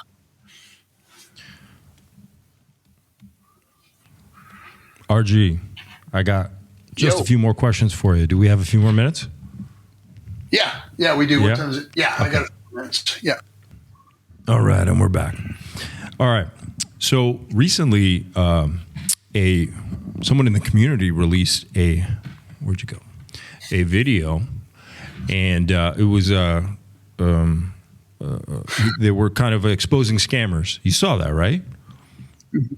Of course. It just came out. I got sent to me. No less than 10 people sent it to me. It was like a feature. It was like a feature film. I mean, it was very well made. But what do you think? Is there truth in there? Are these people scammers? Do you know any of these people? What do you think of all this?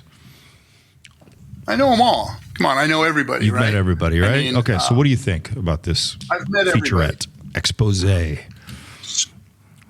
So very well done as far as his editing and stuff goes. On point with looking in the direction of things that may have gone afoul. Okay.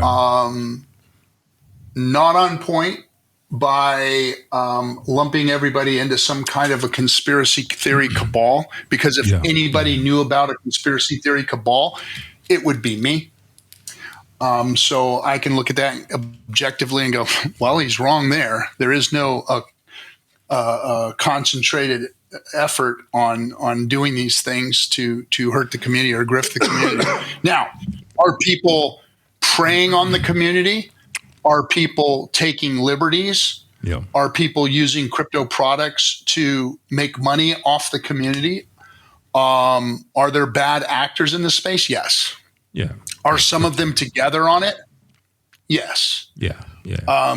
Is there some big, group meeting that we have on Thursday nights that we all conspire on these things? No. And a lot of the people that he talked about in his expose are people that I know personally that's just not the case. No. Okay. No. So I give him an A for effort. Very nicely done. A lot of his stuff's very nicely done. Yeah. But he's not wrong, but inaccurate, and that's okay. But strong and wrong does not make somebody right. That's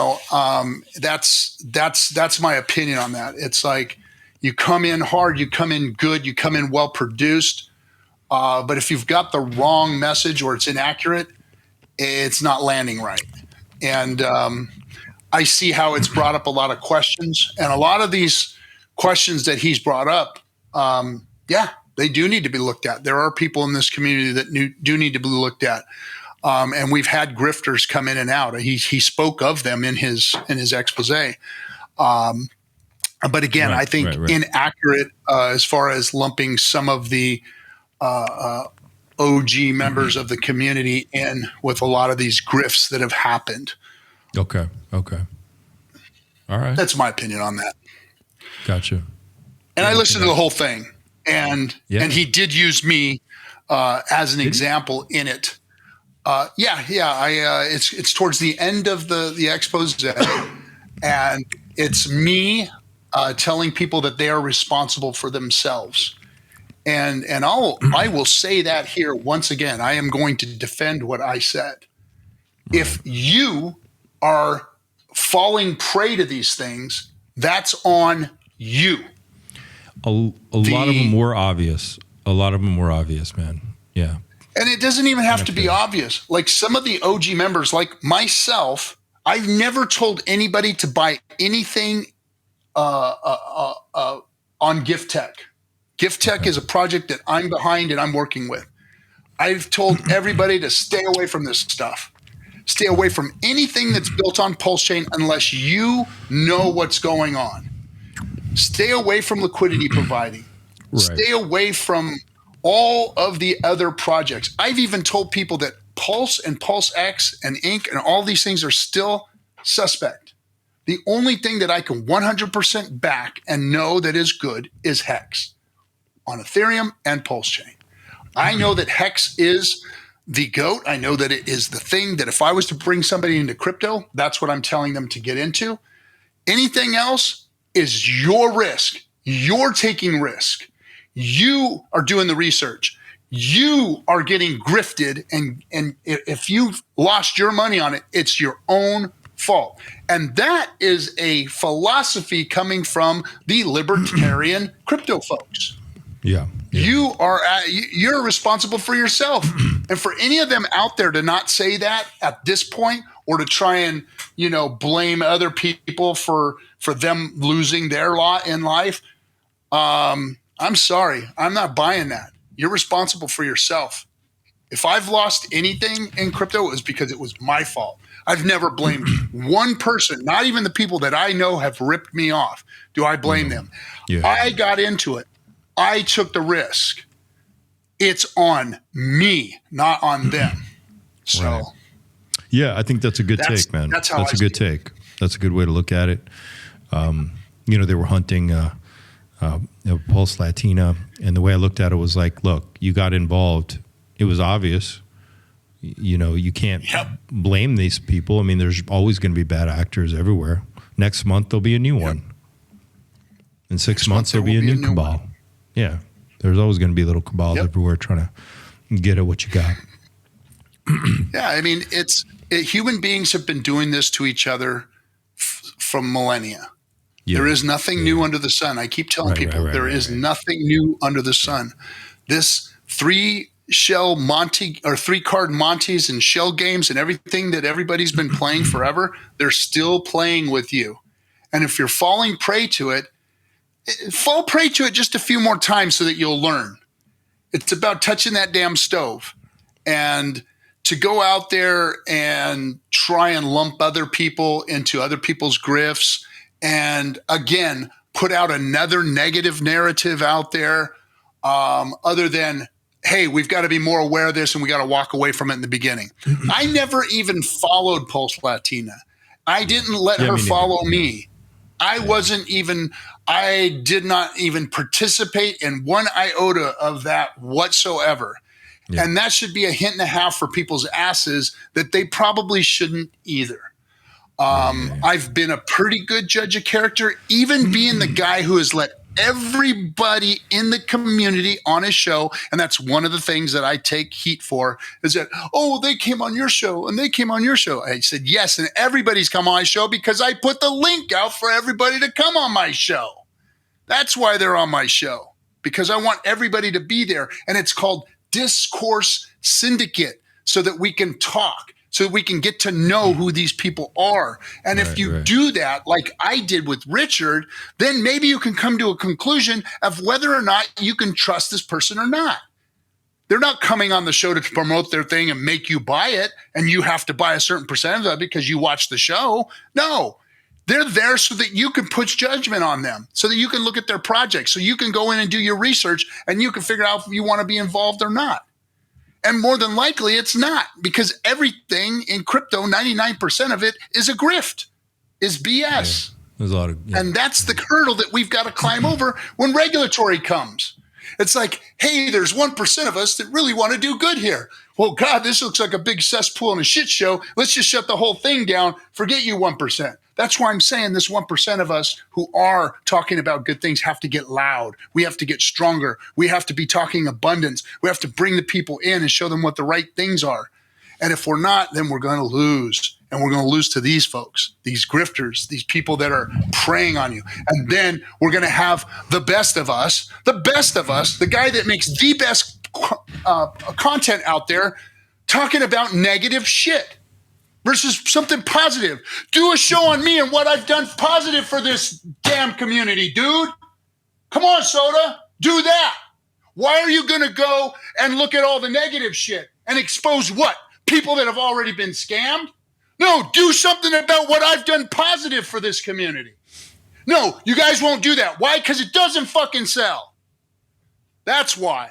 And it pisses me off to no end that the best of us are doing stupid shit like this versus making this place better with their talent and what they can do. No, they won't look into the good stuff.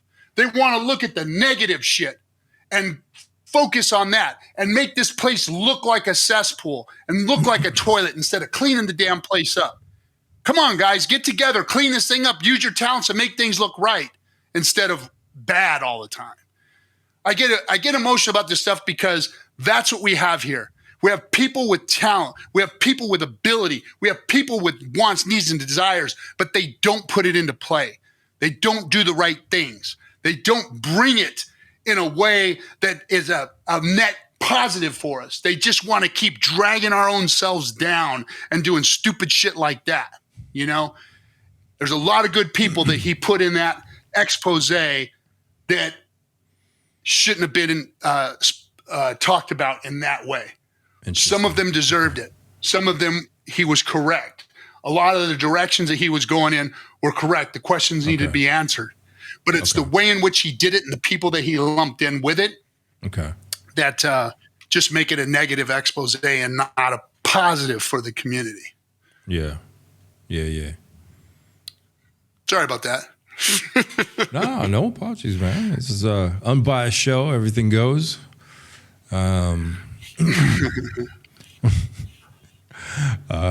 So speaking of people in the community, what do you think about 414, Maria Rahel? The Atropa dev? The Atropa dev, who's creating all this stuff in PulseChain. So I know a lot of OGs are ignoring it, but what's this? I mean, I'm not going to ignore it, but I have my take on it. What's your take? I'm not taking anything away from Maria as being an intelligent human being, or have been providing and creating things of value. Okay. I'm not taking anything away from him in that regard. Unfortunately, I didn't get to meet him.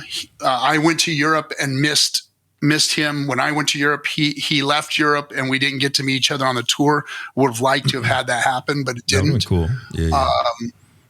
There are some things in the future about him and I supposed to meet. We're working on that. But here's what I think about the whole thing that's happening on PulseChain. And it's been this, and we talked about it earlier with this shrinking pond of mud that we're all in. It's like, how do we create value and get people to move their value into the things that we're building, that we're making? And that was the thing that I had trouble with the whole pDAI narrative, with the coins that were being created and jumped into, with the NFT places that were being done by, the orange fellas. Okay. All of these things were all shiny objects. But these are separate. I mean, you knew I was going to get to pDAI. No. They're all doing the same thing. Really? But they're all doing the same thing. Okay. They're all going, buy my thing. They're all going, we're going to put liquidity out here. This is how we create value, by all of us putting liquidity out here. Yeah.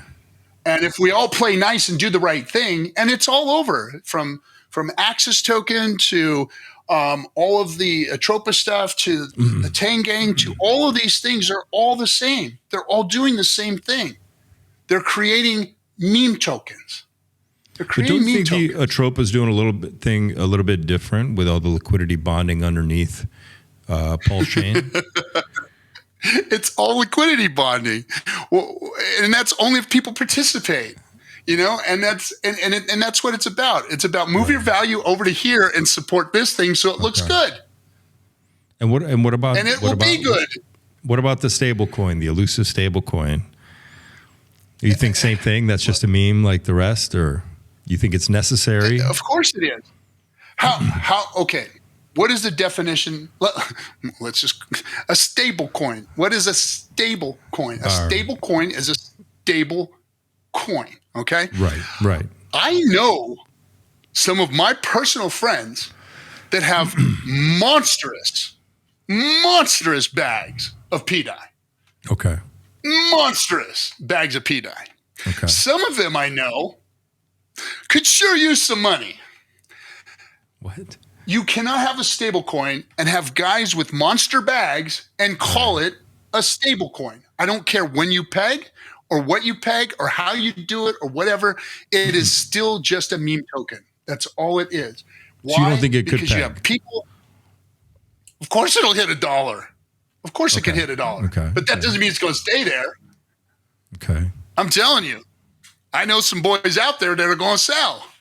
Yeah, they're going to sell. And when that happens, it ain't going to be $1 no more. Right. And that's just like any other meme token. Now, could it possibly be a stable coin in the future? Not until the volatility's gone. Not until the big wallets are gone. That's the problem with all of crypto, is that you have people buying in, and then big bag selling, getting theirs. Richard said it so eloquently early on in Hex days. He said, guys, crypto is a big jar of marbles. We're all putting our marbles into that jar and hoping that there's going to be a big jar for us to take a handful out, right? Well, when somebody puts a handful in, there's less marbles for all of us to get out. That's all it is, a jar of marbles with people sticking their hands in it and taking it out. Now, that's what's going to happen with pDAI. That's what's going to happen with all of these other tokens. People are coming in and going out, and the price is going to fluctuate. It is not going to be a stable coin with people that have big bags like that. I'm sorry. How big? What kind of? I don't care about any of the. How much what's your concept of big bag? What are you talking about here?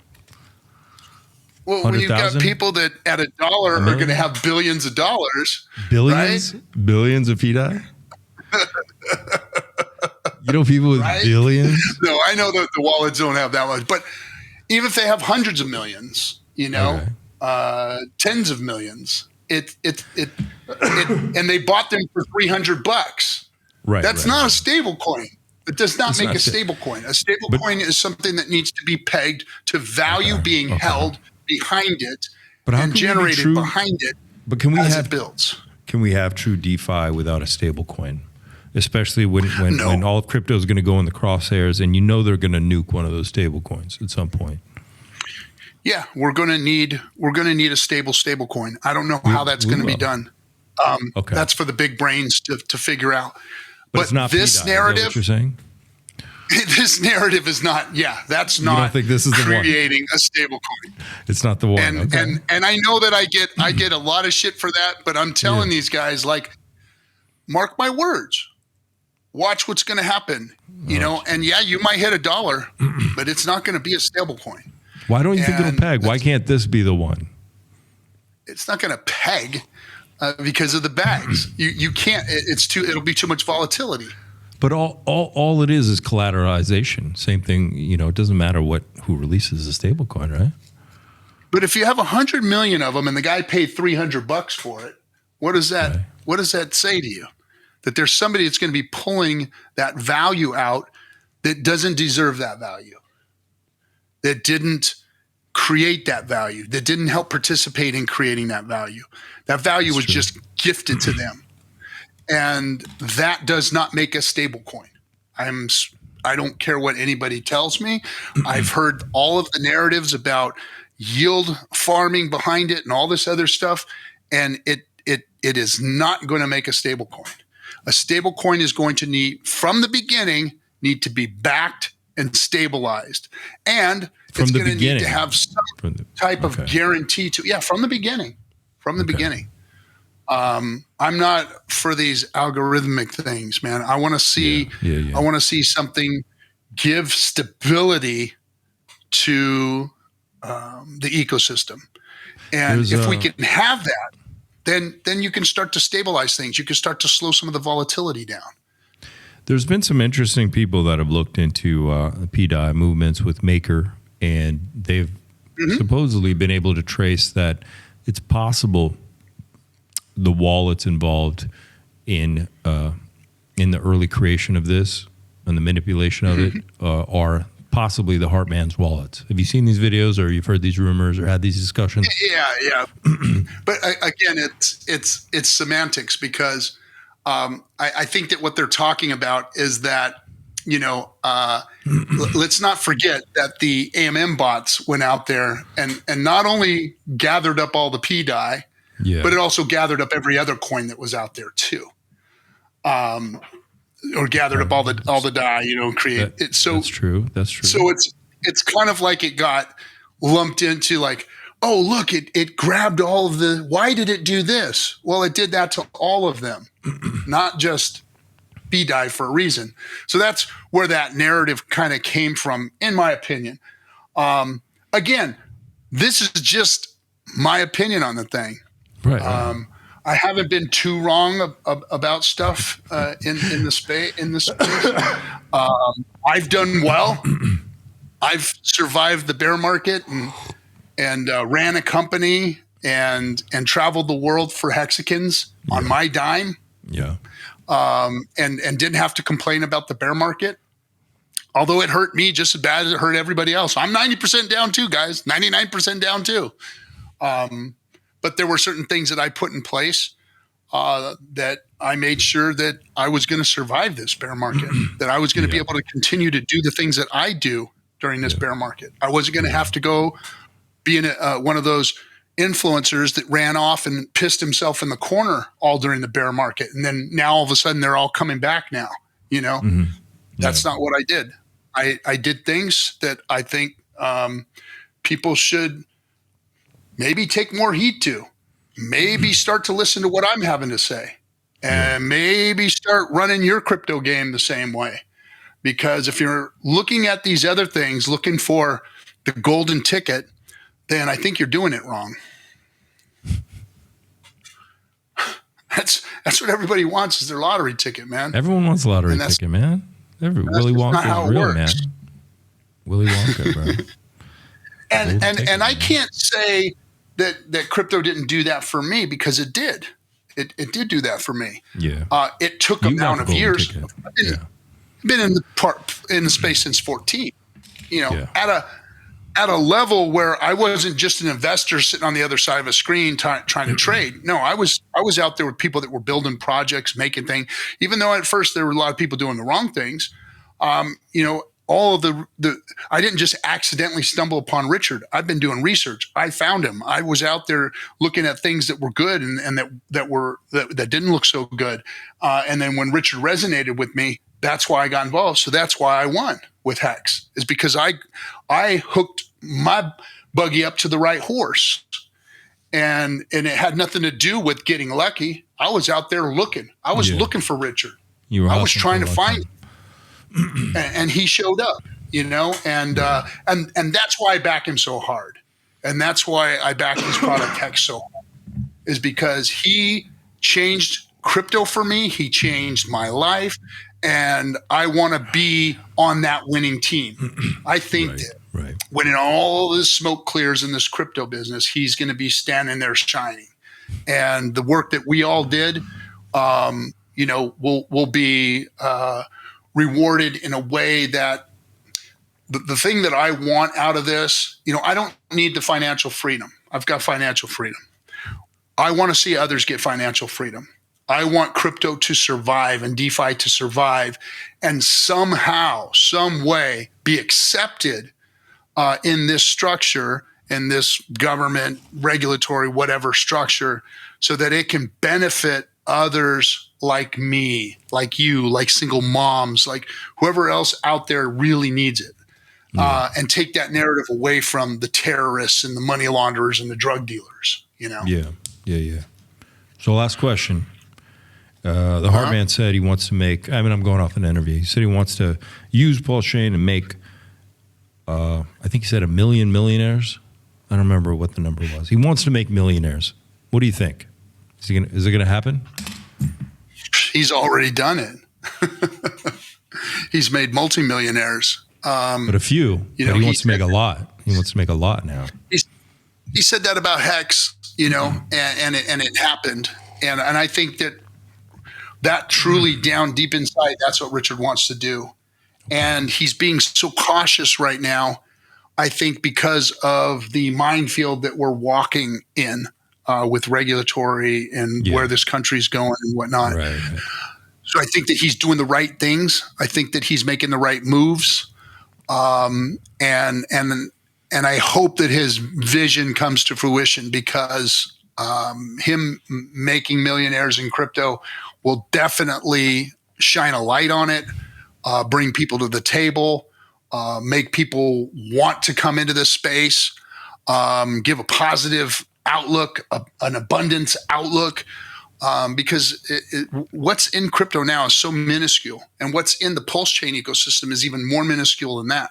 We're talking like 2-3% of the world are in crypto, you know, and it's tiny. Less than that is in, you know, this PulseChain ecosystem, Hex ecosystem. Yeah. So we need adoption. We need people to come, and again, we're not going to do it by highly produced articles about conspiracy theories on who possibly could be scamming, you know, and we need to put out more positive messages and talk like Richard, like, I'm going to make millionaires, and I'm with him. I want to help make millionaires. I want to help make you people out there millionaires. And I've already helped do that.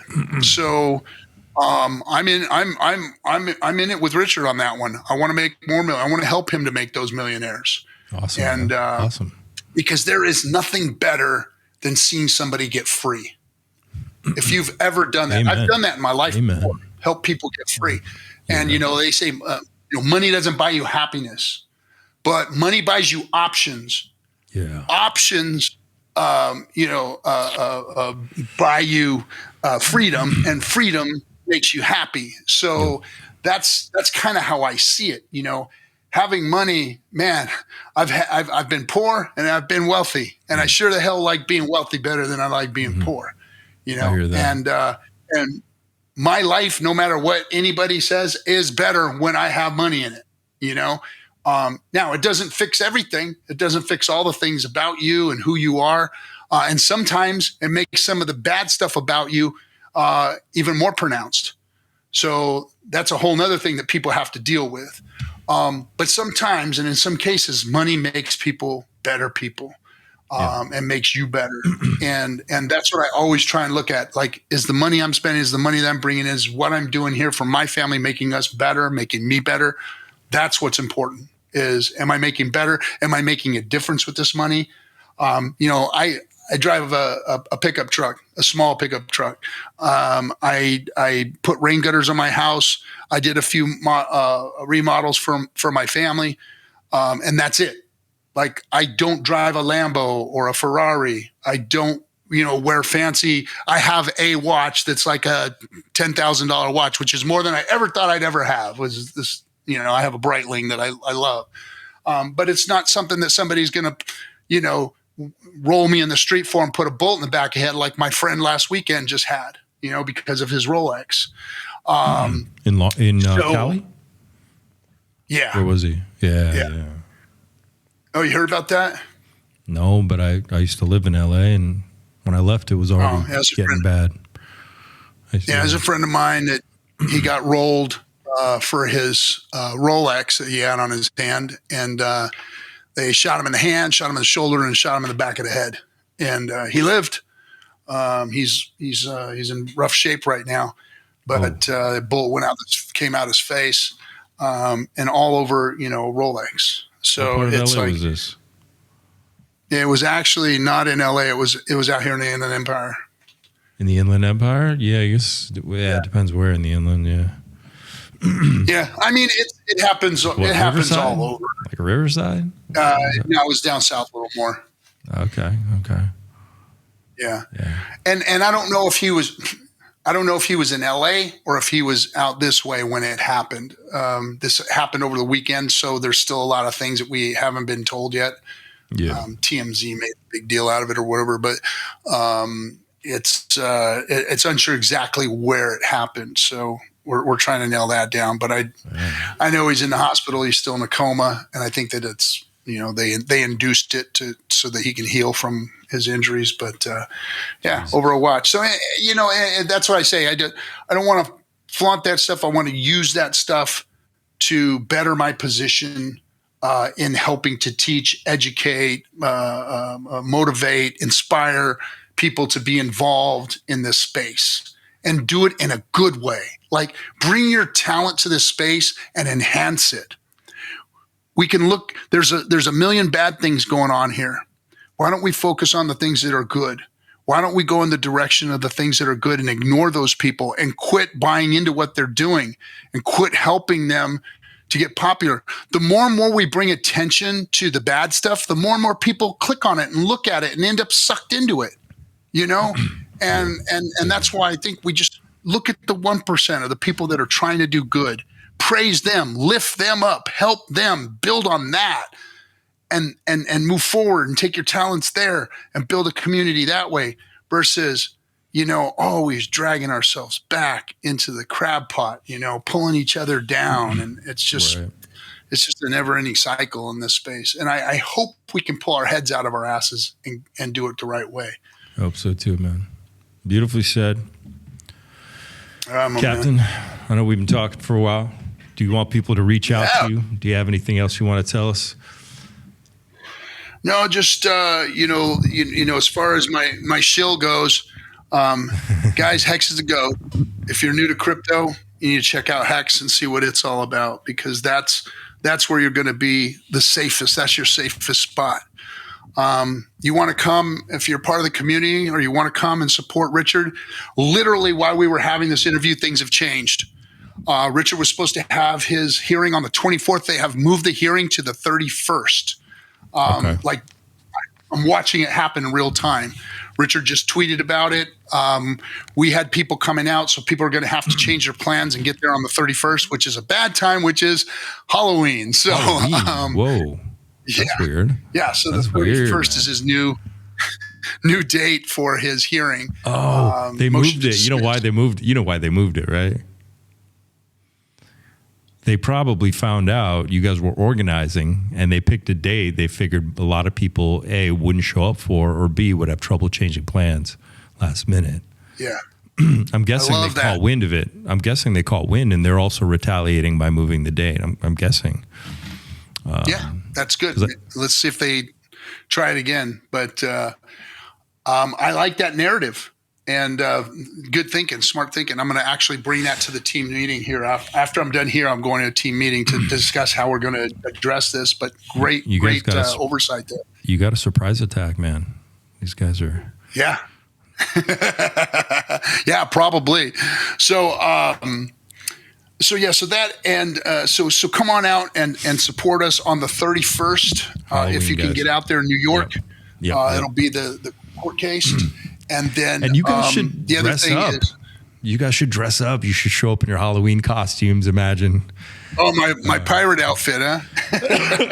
All these hundreds of Hexicans dressed up for Halloween showing up at the court. Yeah, we were trying to put a professional spin on it. Everybody was coming in shirts and suits and ties and stuff, but I'm thinking, yeah, why not? Why not do a Halloween showing of it? But no, don't listen. Anyway, suits are probably smarter. That's probably a smarter move. Yeah. On top of that, guys, next year we're going to have the PulseChain event out in Vegas, the 369 event in March. So you can go to PulseChainTour.com and tickets for that, and everybody coming out. We're going to have DeFi projects there. We're going to have a hackathon. We're going to have a pitch fest.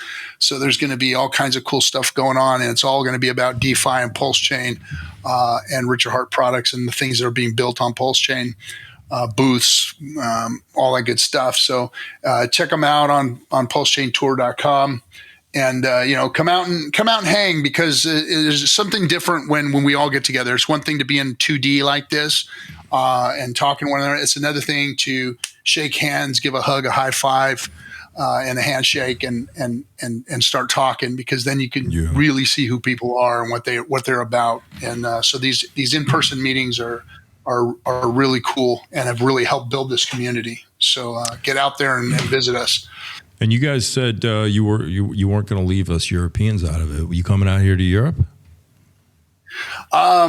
So me personally, I'm going to be out in that area in the next couple of months. But we just did our European tour. So the next time we come to Europe, I'm not sure when and what and how that will be, but it's definitely on the radar. All right. Sounds good. All right, my man. Thanks for having me.